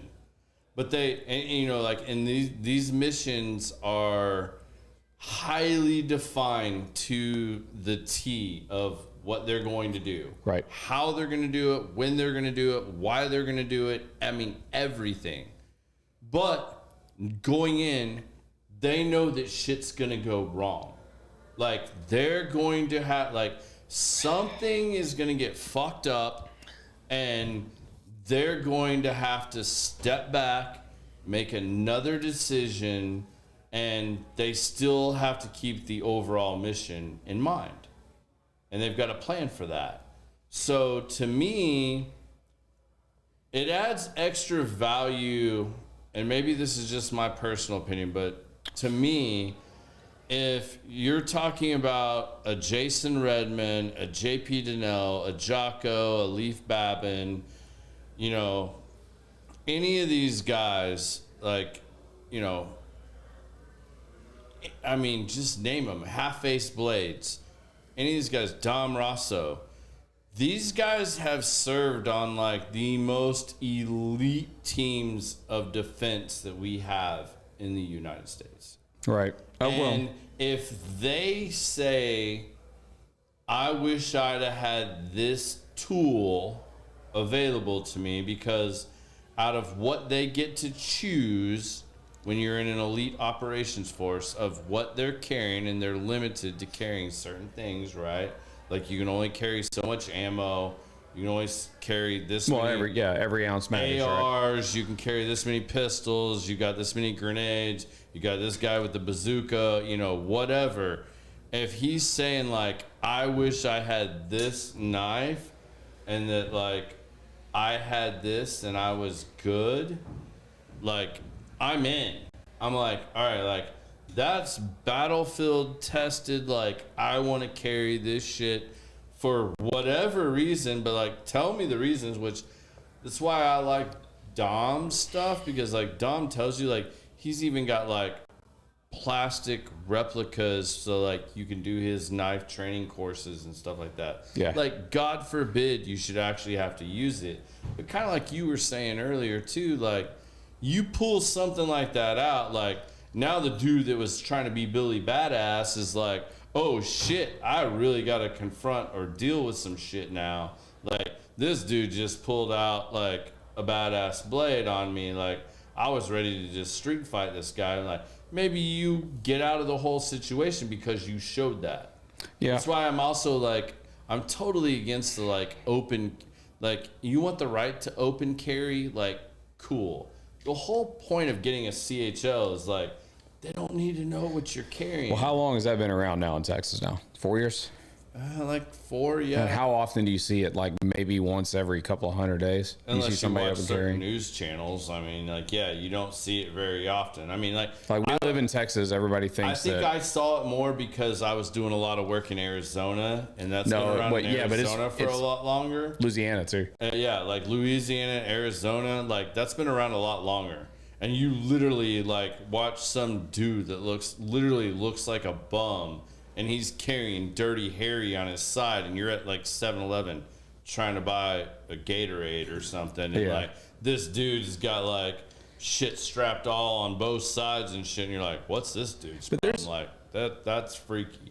But there's a culture too, and I understand that one of them is a weapon and the other is not. But I'm going to make this analogy: is there are people that really appreciate the craftsmanship and workmanship of what it takes to make a nice 1911 or a nice revolver or anything. It's, you know, like more oftentimes I don't see some guy walking around with a Glock 19, which I have one, but you know, it stays away. Yeah. In a Black Hawk Serpa holster.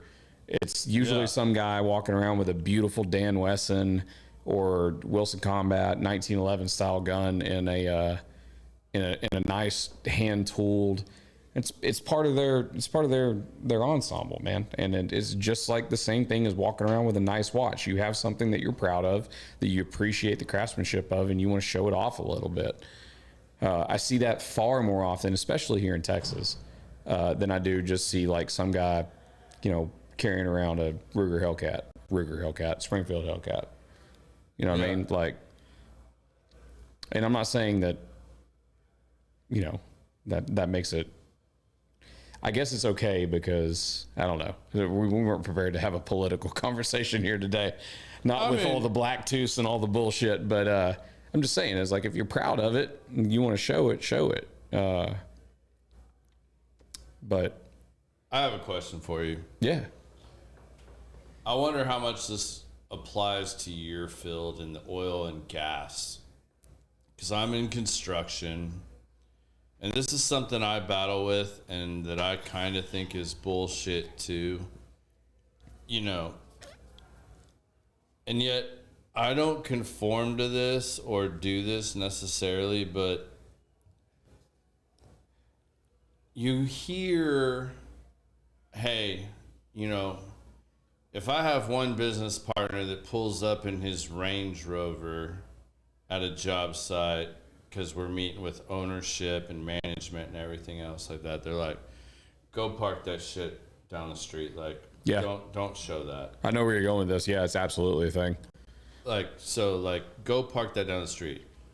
And let's just say I'm just throwing out bullshit numbers off the top of my head. Let's say it's $150,000 Range Rover. Okay. Then my other partner pulls up in an F450 dually.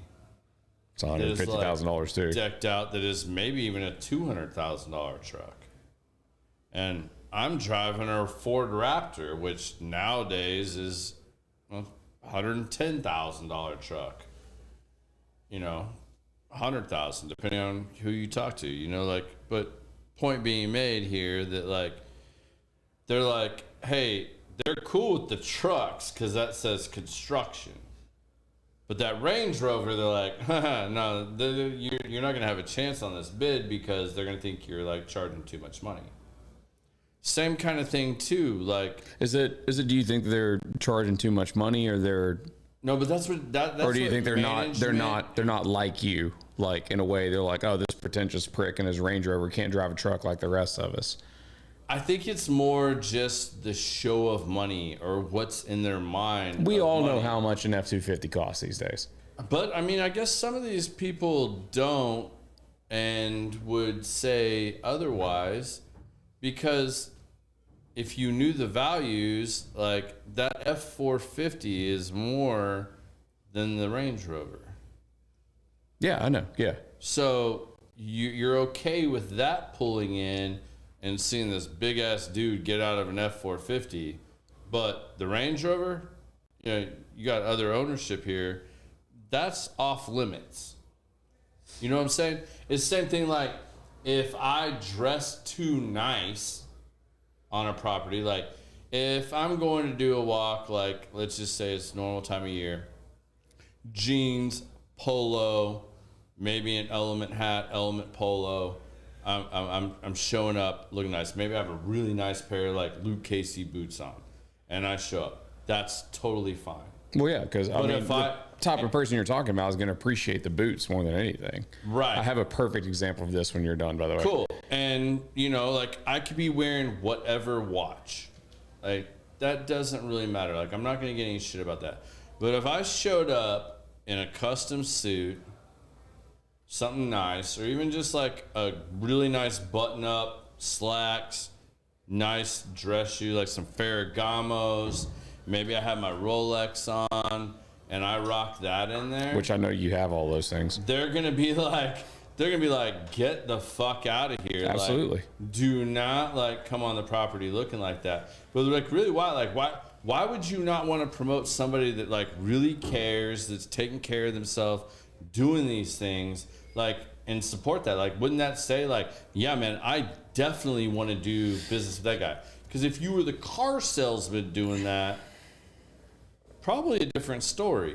Well, yeah, that was the product But you're like, selling. you know, like it's the product you're selling.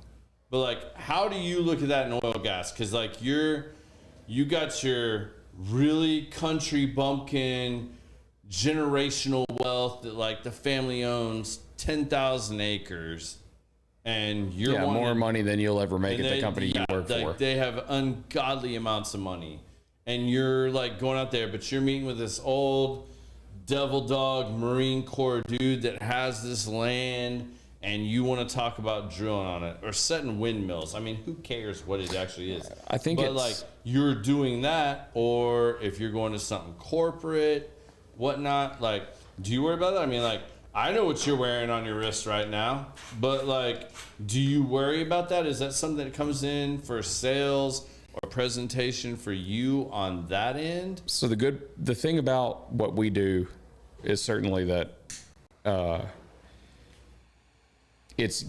you're a salesman. Like, I understand that, you know, if I come to you and I say I want to buy your property, I'm really trying to sell you that I want to buy your property. Yeah. So yeah, the chameleon aspect of it exists. I have to, you know, someone in that world would have to try and identify with you to establish some sort of rapport. You can't show up to, like you said, bumpkin, I don't know is the right word, but let's just use that. Mm-hmm. You don't want to go to someone that sees value in their $180,000 truck that can pull everything they ever, 15 bales of hay or 100 bales of cotton or whatever it is. I'm not a towing wizard. Yeah. Like, I don't know, but, no, but how do you differentiate that? Like, how I think it's pretty easy, man. Like, you just gotta, first of all, it's regional, right? So but then again, you change it regionally. Well, yeah, but then again, like, I've shown up, like I said about the boots, right? Mm-hmm. Like, someone, because Lucchese has a very distinct pattern on most of their boots, right? They created the original snip toe. Like, someone that knows Lucchese boots and knows how quality they are, because I have Lucchese boots that have lasted me 10 years, 15 years, right? Like, it's not. I will shout out because I'd love to be sponsored by Luke Casey. Like, they're Casey incredible. Boots, like, they don't have to be broken in. Like, Lucchese, like stepping into a vagina. Yeah, you put them on and you can wear them, and like, they don't kill your feet. They look amazing. They feel amazing. But everybody knows what they are. Yeah. Just like a nice watch, just like a nice car. And you really, I guess the big thing is to try and determine ahead of that meeting is what those people put value in, right? Mm-hmm. So if it's a farmer, like, you think he gives a shit about your Jaguar or your watch? No, he cares about, you know, footwear you're showing up in, and you know, wants to see that you're a worker. One of them. I'm overgeneralizing because I've never been in that experience. Okay. I will tell you this. Okay. For example, give us a real life, like, you've been in that situation. Like, either you got this lead or you have to go do this specific plot of land, and I don't know what kind of research you do beforehand on that person that owns the land. Maybe talk a little bit about that, and then how you go into that, because I think that's important for anybody that's wanting to do what you do. It's really common sense. It's look, man. Not everybody has that. That's why we have this podcast. Then they probably shouldn't be in this fucking business, honestly. Bam. If you can't figure that out, like, look, if you're going to go to Robstown, South Texas, and you're going to show up in a fancy car and get out in a suit, you don't need to be there, which is something I learned the very first day. So I went out for my first landowner meeting. The person that was training me took me. I'd just come from a job in finance. I say finance. I work for New York Life. I was selling insurance and doing financial planning. Barely just got my license for that stuff. And I got out of oil and gas, got into that. That's what I was doing in the interim between golf and oil and gas. Yeah. And I showed up and I was like, you know what? This is a very important meeting. I had my nice, what was it at the time? Joseph A. Bank.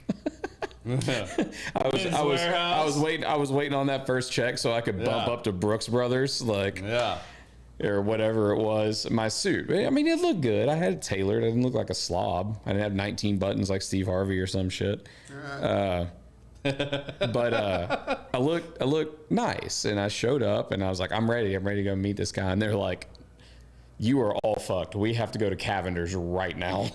So we went to Cavender's, got me a nice pearl snap shirt, put on some good Levi's 527 boot cuts, and they bought me a pair of boots. Not Lucchese's that day. I think I was wearing Tony Lamas. Yeah. But they were ostrich. Yeah. And we went out, and I'm like, all right, who the fuck are we meeting that's this important? Like, who could possibly care that I wasn't showing up to give this? Remember, that's the other thing. I'm not trying to sell him anything. I'm trying to give him money for his land. Yeah. Like, here's a $250,000 check to come across your land. They're going to worry about how I look? You don't understand, right? So, anyways, this is Nueces County. We're just outside of Nueces County. And we go down there, and he's like, go to the gate off of this. I'll meet you there at the bottom of his ranch. And we went to that gate. We're like, hey, we're here. And the guy's like, well, where are you? Because I'm sitting here too. Like, we're sitting right at the gate. And he's like, what road did you come in off? And we're like, oh, I don't know, 1, 2, 3, whatever arbitrary road. Yeah. And he's like, oh, shit, y'all went to the wrong gate. You're at the south gate. I'm at the north gate. I'll see y'all in 45 minutes. I'm like, what? And it was like, yeah, he's got to drive across his ranch. It took him 45 minutes to drive from one end of his ranch to the other to come meet us. Shit. And I'm thinking, like, who's this fucking dude? Like, he cares about what I'm wearing? He didn't need our damn money. 10,000 acres. Think about it. 45 minutes to drive across your ranch. Yeah. That's massive. That's the difference in that's like driving from Dallas to Fort Worth. It's like almost Fort Worth to Abilene, Yeah. Like a little more desolate, but, well, maybe not Abilene, but you know what I'm talking about. Like, so, like, why would he be concerned about the money we're bringing him or what we were, but when I got in the car with him and, another example, one of my first days, like later that week, actually, this guy, construction crews are, you're in construction crews on pipelines are a problem. Yeah. They are always messing up. They're always not following instructions, and cows get out all the time. I didn't know there were so many cows in the country until I started working in this business. It's like every day is like, my cows got out. I'm like, for cows gone. Oh my God, another one? Yeah. So guy calls me at 4:30 in the morning. He's like, Terence, my cows got out. Come help me get them. I'm like, what? This is like my second week on the job. I'm like, what? So I show up at this house. I'm still sleepy-eyed. Like, I was like, all right, what are we doing? He's like, puts me on a horse. He's like, there's your ride. And he points at a four-wheeler. I was like, what, are you out of horses? And he's like, can you ride? And I'm like, we already talked about that story. I was like, yeah, a little bit. So I jumped on a horse, and we wrangled cows all day that got out because we were doing pipeline construction on his land. And that really struck a chord with that dude. He was a key part of that pipeline, and he wouldn't talk to anybody else but me for years. Like, even after, he was like, no, you need to call Terence Chaney, like a different company. And I'd have to bridge the gap and introduce him, everything. But, just that little show of, hey, we're same. Mm-hmm. I understand my company has billions of dollars and you got basically nothing, even though we're giving you some money. Like, it mattered to him. Yeah. So, I mean, to him save his livelihood. Now, on the other side of the thing, the second part of it, I'll tell you that I was going through Arizona, and you can Google this all yourselves and look up who it was. This is very obvious. It's in southern Arizona, before Tucson. One of those nut people, the shapes like emerald or diamond or whatever, it was one of those guys. And I found out real quickly what a full-grown pecan tree costs when you cut it down, because we had to cut down about 30 of them. They're about $20,000 a tree. Whew. Now, I had I thought that I was going back into the business world, and I was going to be driving back and forth from El Paso to Dallas a lot. And so I bought my very first like cool car. I bought a Jaguar F-Pace. And I was so happy ripping down I-20. You didn't go diesel. And I showed up the first day and I could tell he was put off by me, even though I was in all my gear, you know, FR boots and all that, pants and everything to meet him. But he did say something to me the next time. And the dude was wearing a Rolex. So it's not always about the watch. It's about what people appreciate, right? Yeah. He just didn't like my car because the next time I showed up, I had a Ram Rebel, a 2017 all black one. And one of the last things he said to me when I was leaving, he was like, I like your new car better, Terence. So, so yeah, it's just trying to match up with the same, but also it's just being real with people, you know? Yeah. It doesn't have to be the flash or the cash.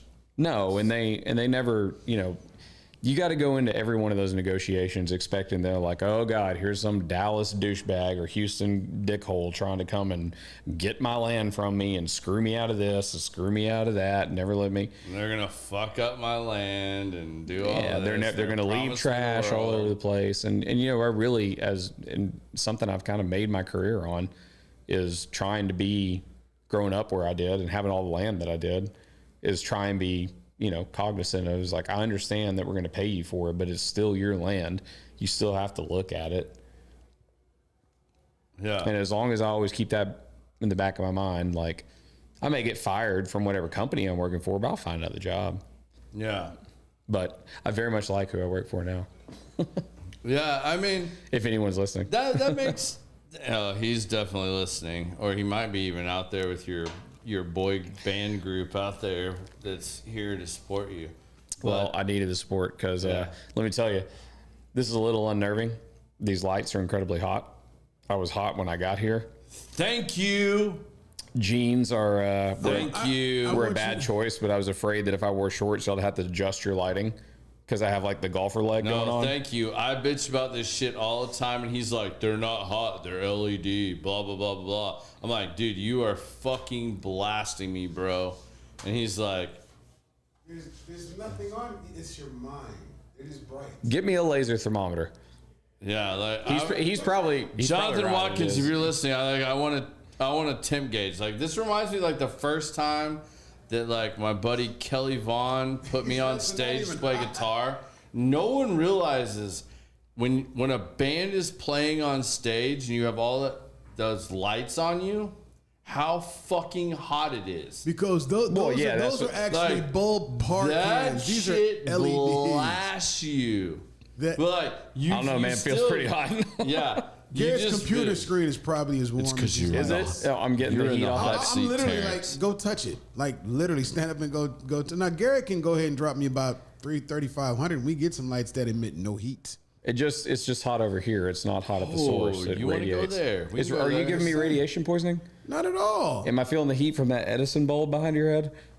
That's probably way warmer than this. You're probably right. I don't know. warmer But than what people this. don't understand is like these things are literally about 3 feet from our face, and it's like it lights it up for everybody to see us really well. Light but is the it key. just feels like you are like on blast. Because they're just focused in your face. Yeah, they're just in your face. Like Well, that, we're that's what it literally is. They're putting not fire actually, sticks in our face too. So Yeah, they're not actually hot. They're not. But your mind tells you that you are on blast. Yes. Because they are 3 feet from our It is face right now. psychological. Yeah, totally psychological. But that's what it is. But I think that's funny that, not funny, but I think that's a great approach for sales from your standpoint. Like, I get pissed off even when we're doing like one of these paid hunts where say we're going on a dove hunt and we get out in this field and we set up the landowner, farmer, whatever tells us like, all right, we're going to set you up over here today and you're going to be over here in this corner. And you start walking around and it's like, you can see where the last like 4 guys set, like there's spent shell casings like everywhere. And it's like, really, bro? Like, you left this like this? Like, I'm always the guy like walking around picking this shit up, throwing it in my bucket so that I can like, my seat is a bucket. That you can put your shell cases in. Put your shells in. So I think we all wear vests or belts too. Yeah, that you like can put those in like also. so, like you throw that shit in there, and it's like, really, dude, like. This guy just let you hunt his land. He's got a honey hole. He plants the right shit. He's letting you out here. Yeah, so perfect. It's a same situation. You paid him to do this, but also it's still his land, right? Yeah, show some respect. Yeah. Well, I mean, you know, that's just something that we deal with.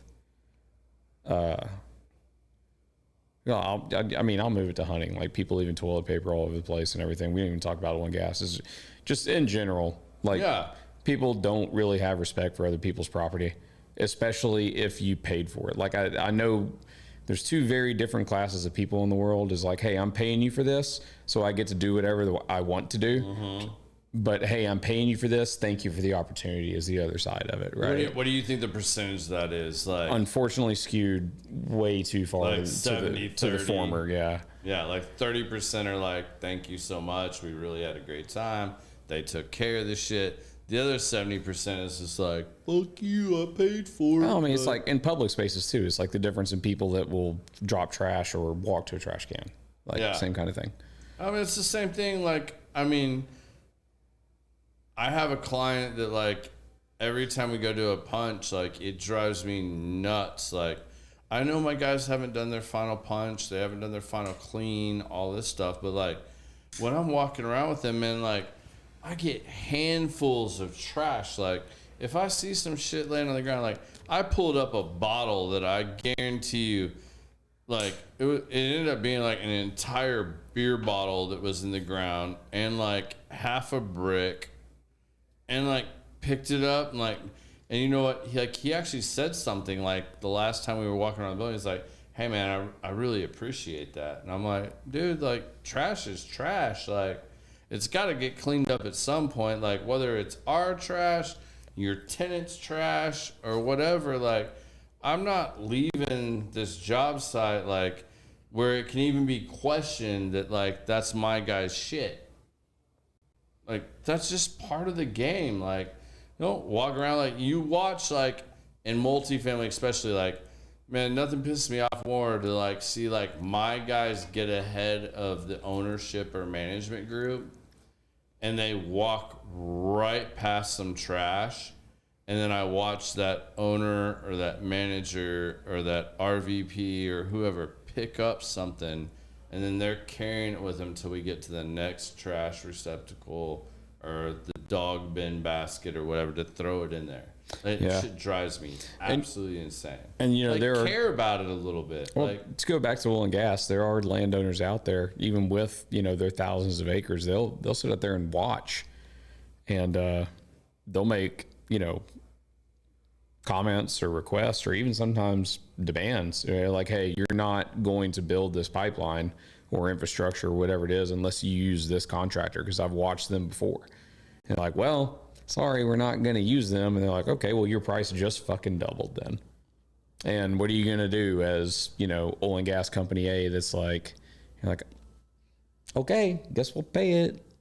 Like, because they're protecting a relationship when really what you should be doing is protecting the relationship with the landowner. Because here's the thing, I argue with engineers about this shit all the time. They're like, well, hey, look, the slope is better here for hydraulics if we do that. I'm like, that's in the middle of their property. And they're like, so we can't put the infrastructure in the middle of their property. We cut off acres of them having their access to their land and put it on the edge. And they're like, well, we're going to lose, you know, X amount of barrels a day on that. And you're like, I'm sorry. Like, they said no. Like, but just, I'm like, dude, they own the land. They said no. We have no project without the landowner, so maybe just do what they want. Like, a lot of the time, oil and gas, I'm probably shooting myself in the foot here by saying this, but I don't believe that the companies that I work for do this, but they're very fair. But a lot of companies out there are like, we don't care what the landowner says, just throw more money at them. But when you run into those people we're talking about, it's not about money. That don't need the money, like, you don't have a project without them saying yes. You have nothing if you don't have land. Yeah. You cannot put a pipeline on somebody unless they say, yes, you can buy my land to put the pipeline in. Yeah. It can't happen. Yeah. So you can do it, but then you get nailed with a trespass and it gets tied up for 4 years or whatever until they figure out the trespass. What's the hardest no you've had to overcome? It wasn't necessarily no. I love telling this story, so I'm gonna tell it again. We were working an energy transfer project. Everybody knows who Energy Transfer is, right? The biggest energy company in the world. And we got to a tract of land, or a portion of land that was University of Texas, who's the second largest landholder in the state of Texas. Can't remember who the first is. I believe it's Texas Pacific Land and Trust, and the third is like Procter and Gamble. It's very weird that they own as much land as they do in Texas. Yeah. I don't know if they're from Texas. I don't know anything about Procter and Gamble except they make hand creams and soaps and shit. But we got to University of Texas and that was your freebie, Don. We basically got on the end of a table. It's like a movie. It's like this 20-foot beautiful mahogany polished table, and there's about 8 people sitting at the other end, all University of Texas attorneys, businessmen, whatever. And me and my partner were sitting on the other end, literally, opposite of a really long mahogany badass table. And they might as well have unzipped, pulled it out, and thrown it on the damn table, and been like, "This is the University of Texas. You will do what we tell you to do. We are not negotiating. Sign this. This is how much money we want." And we were like, "Okay." And then we took that back to our little shitty contractor company that we were working for. And they're obviously some idiots that didn't know what they were doing. They were like, "Oh, no, if we pay them that much, we're going to lose all our bonuses." I was like, "Dude, it's 37 contiguous miles. In our industry, we generally consider about $1 million per mile on a reroute. So not only do you have so we're looking at, $50 million, and they didn't want to pay them $4.5 million so they could protect their bonuses. Well, needless to say, they were fired once we got that information back to ETC. So yeah. They were like, wait. They were like, just pay them so we can put this pipeline in. It was 300 miles. It was from Pecos to Juarez. What's a really hard no, though, that you had to overcome? Where maybe you thought it was completely a squash deal, but with a little bit more, you were able to turn it into a stepping stone instead of a roadblock.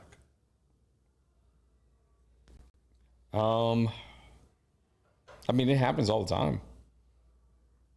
There are people out there that you form bad relationships with, or some predecessor normally before you, and you have to go in and deal with it. And I understand exactly what you're doing now. So yeah, sometimes we utilize people that have great relationships in certain areas to help us get through that as a company. But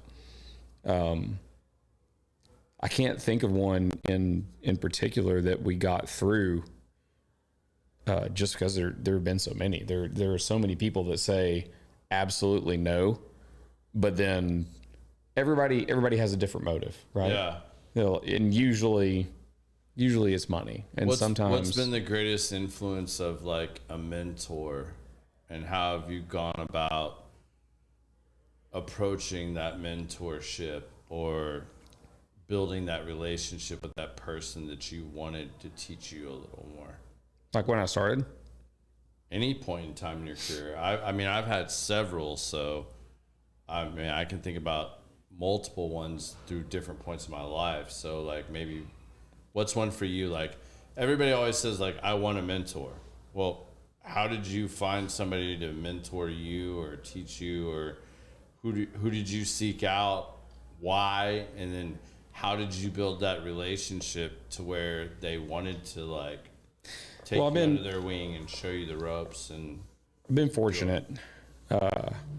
Initially it was my stepdad, and probably the only reason that he mentored me as well as he did is because my mom hounded him to and wouldn't let up until he did. But I'm a quick study. I took to it very well. Came in an industry I was very good at, and then along the way, I've been really fortunate to come across the people that I have. I've worked with incredible contractors, Don, other nameless amounts of people that really, they say like landmen, like everybody in the business of oil and gas, when you go on the client side of things, when you're in-house in the office, they hate landmen. Because they're like, well, why don't they have to come to the office 9 to 5? Because we still answer the phone at midnight. Because we still get up and go chase cows down with people at 4:30 in the morning. So we still do all that stuff. That's why our job is different. And to be frankly honest, it's why a lot of us got into it, because most people leave land people alone. We're not required to be in an office or a setting. I was just telling someone earlier yesterday, that when I was working on that project in El Paso, there were days where I'd have a meeting whole day set for 2 landowners. They were 600 miles apart. I'd leave El Paso, drive to Pecos. I'd leave Pecos, drive back to El Paso. That's really fucking far. And it's a lot to put in 2 days. And that was like, my whole like thing for a week. Yeah. I was like, what'd you do this week? I'm like, what do you mean what I do this week? I just secured 2 of the biggest landowners on this project in 2 days. I drove 600 miles. And they're like, well, what'd you do the rest of the time? I'm like, what do you mean? What do you mean? But what are you getting at? And I've been fortunate, especially on this side of things we all know who I'm talking about, to have supervisors and bosses that are very cognizant of how land works in an otherwise very regimented, very corporate, very structured, very red tapey industry.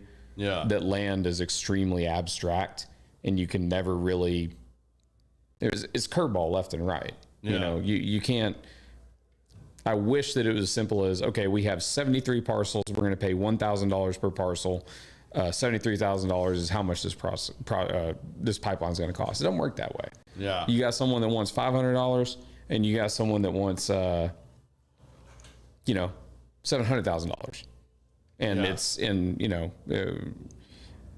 at land, you really take it for granted by saying, maybe not take it for granted, but you understand maybe better what other people don't. And to have, people that control the money behind you that understand it is like, dude, what do you want me to do? This is what they want. What are you going to tell them? No? Then reroute your pipe for 37 contiguous miles and cost $40 million, right? That's the alternative, like we just talked about. Yeah. Right on, man. Well, you and I could do this all fucking night. Like, this is like our Javier's night when you and I just like chopping shop and hanging out, talking, but we're going to wrap this up. We'll have to bring you back on at some point, but... Did I make it the full 2 hours? Already. Yeah. See, hey, just so y'all know, and this is a normal thing with guests. This fool was sweating bullets when he asked me, like, how long is your podcast? I was like, 2 hours. He was like, the fuck am I going to talk about for 2 hours? I was like, it'll go by quicker than you think. Like, we'll be sitting here and, like, we're going to get cut off at a certain point. Like, it's going to happen. It happens every time. I did prepare for this. Yeah. I listened to every Rogan podcast ever, but I had to listen to it at like 24x speed on the way over here. So, yeah, because he goes like, I mean, what was the Posty Malone I really didn't hear anything. It was I was just like, okay, what do I need to do? Yeah, like Post Malone was what, 5 hours? Like, man, I would love to be able to sit with Post Malone. They were high on 5 hours. They were high on mushrooms, bro. I don't care what they were high on. I would do that. Like Post Malone, yes, I want to rock with you. Joe Rogan, yes, I would love to sit down with you. I mean, I can name off my wish list, but like that's gonna do nobody any good. But I will say, like, this has been a lot of fun sitting down with you, man. We wrap up every show with the same 2 questions. Yeah. So let me just say something first. Yeah. I think this is such a such a good platform, and like the not necessarily just you in general, but I'm glad that, you know, podcasting has taken on what it is. It didn't just, you know, another thing like a Vine, like we said earlier, that died out.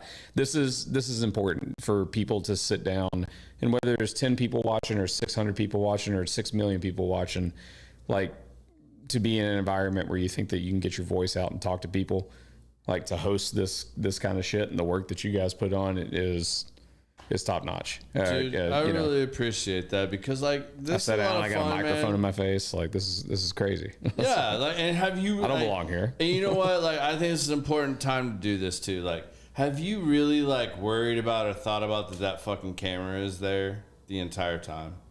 I was. I mean, because I know you, and I know this is all shit you would worry about. Like, I tried to get your dad to fuck with you, and you called him, said like, "What is he wearing?"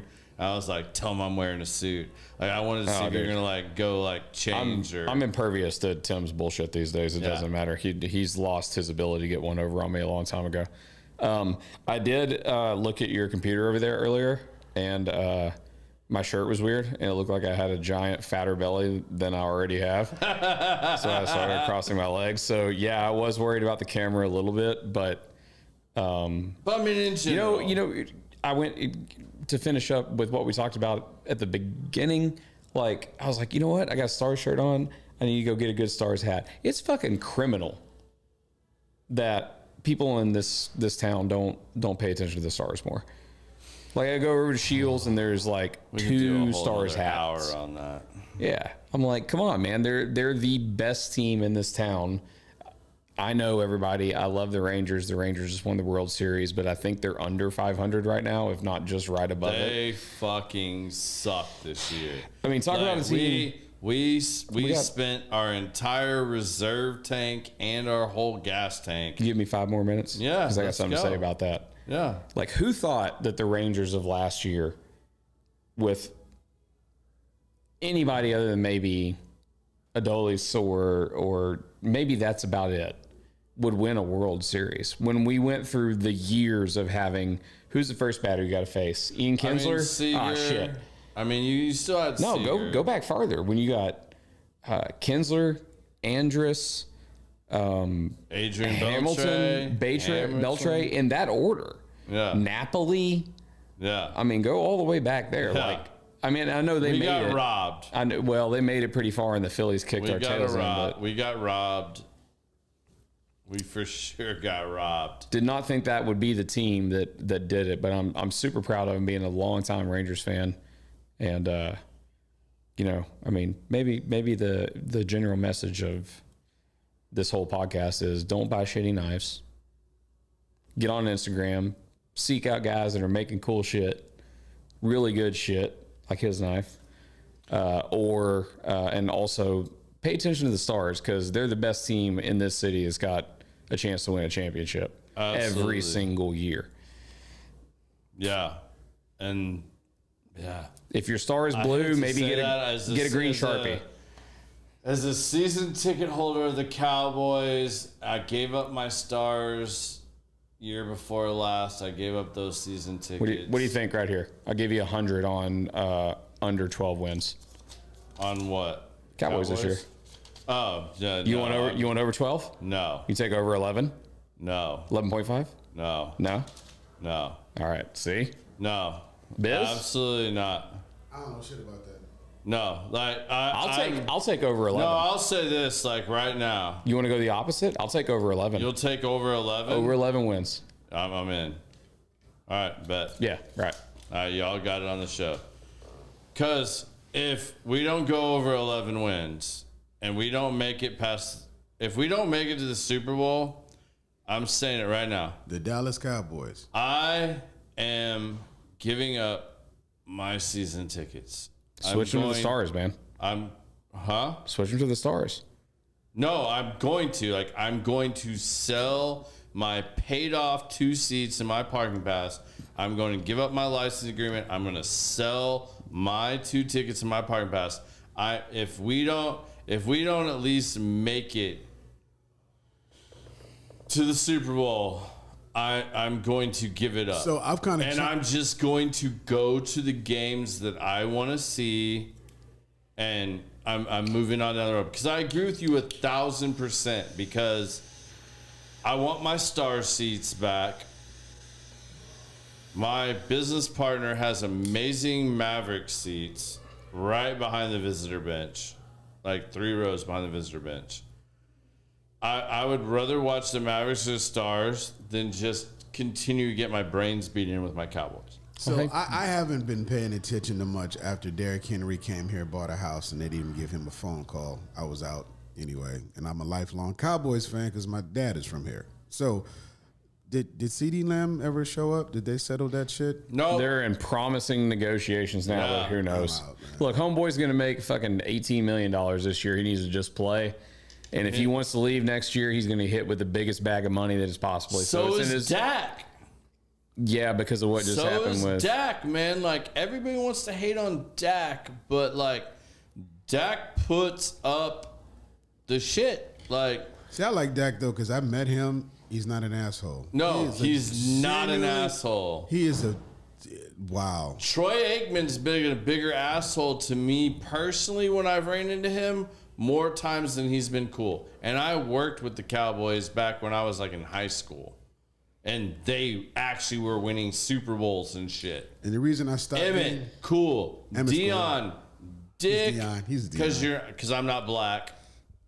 Michael Irvin, loud and obnoxious, but cool as shit. Michael will chop it up with you all day long. Michael's cool as shit. But what's funny is what the media says were assholes. And I'm going back to the Super Bowl days. Who they said were assholes were the nicest guys in the world. Yeah. The ones that they said were great, that came and gave them the great interviews and talked to them, those guys were the assholes. It wasn't the Charles Haley's.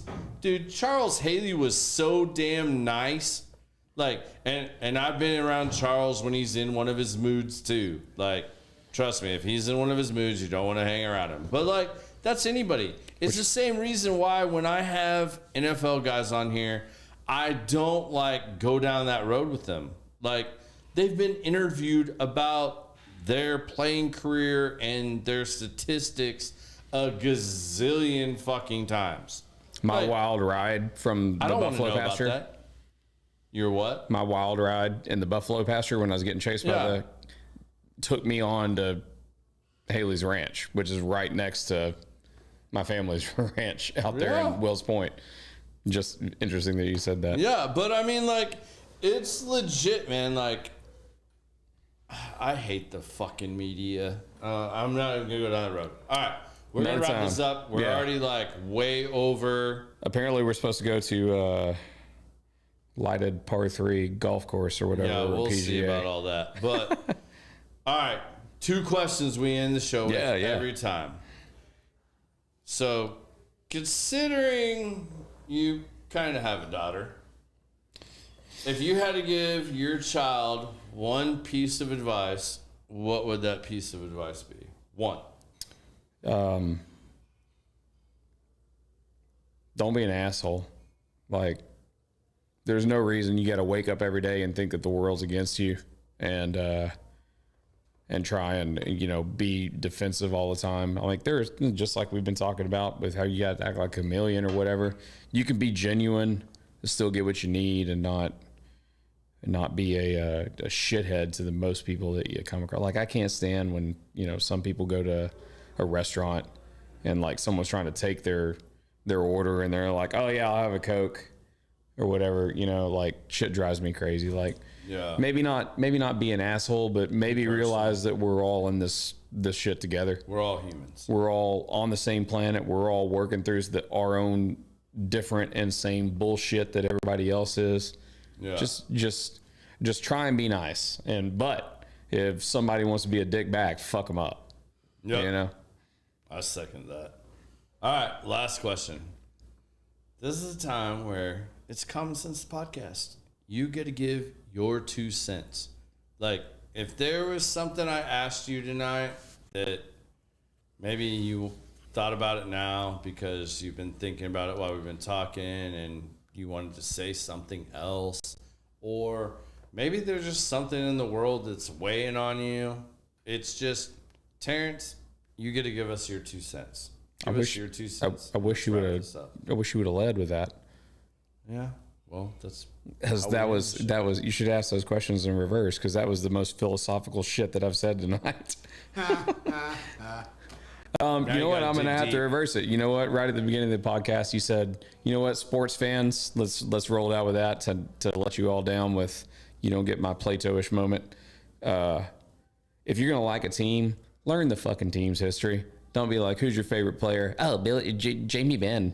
Like, which I love Jamie Benn. Let's not get that wrong, but you know, shit, man, I don't know. All right, so history is important. Learn history of everything. Who is your favorite Stars player Ever? No, like current. Let's go current. Oh fuck! Come on, that's not fair. You just said it. Learn your history. Who's your favorite fucking player? I'm going to contradict myself here, but I guess it's probably still Jamie, because he's settled into the role that he's supposed to be in now. He's that third line, second line, Brendan Morrow type. He's like, hey, don't fuck with my team. Let Wyatt Johnson, Logan Stankoven, Robertson, let them do their thing, and you're going to have to deal with me if you mess with them. I love that type. That's what a captain should be. A captain should not be Austin fucking Matthews. My favorite who just got named like 2 days ago. Darren Hatcher. You said current. I know, but my favorite, I'm gonna roll with Hatcher. Dude, that's bullshit. You're gonna like, of course I'd have said Hatcher like a million. You know who my favorite is? Is Daryl I'm gonna roll Sador. with Hatcher because or Jankowski.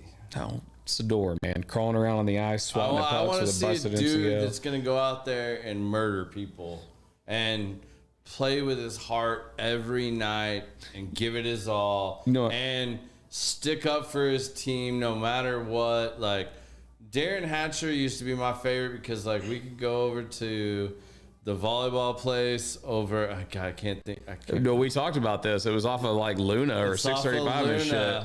And we used to go there. Hatcher used to be out there for a quarter beers on Sunday, man. And, like, that dude legit has Tourette's. Yeah, and, like, he really does. They would take him off his medicine in the playoffs, like, quote unquote, from him, talking to him, hanging out when I was like 21 years old. And he would be like, yeah, man, like, they just turned the beast loose. And I'm like, fucking A, bro. Like, that is legit. And, like, he would annihilate people. And, like, man, he wouldn't let any of his captains or alternates, he wouldn't let anybody, he wouldn't let the third string take shit. Like, if somebody got done wrong, he's going to go out there and be the remedy. And, you know, that's what I love to see in hockey. So, hey, man, I fucking appreciate the shit out of you. Thanks for doing this. I know this was a little out of your comfort zone, but I appreciate you coming and just sharing your story and your knowledge with everybody. Yeah. And hope to have you back. I think we game plan for this, and we talked very little about what we game plan for it. So that's always what works best, man. People that ask me for questions, I'm like, nope, we don't do that. We're just going to rock. That's good, man. This was it. It was a lot of fun. Thank you. All right. Well, I hope you guys will join us again next week. We will be back live on Thursday. Same time, same place. Y'all be safe out there. Peace.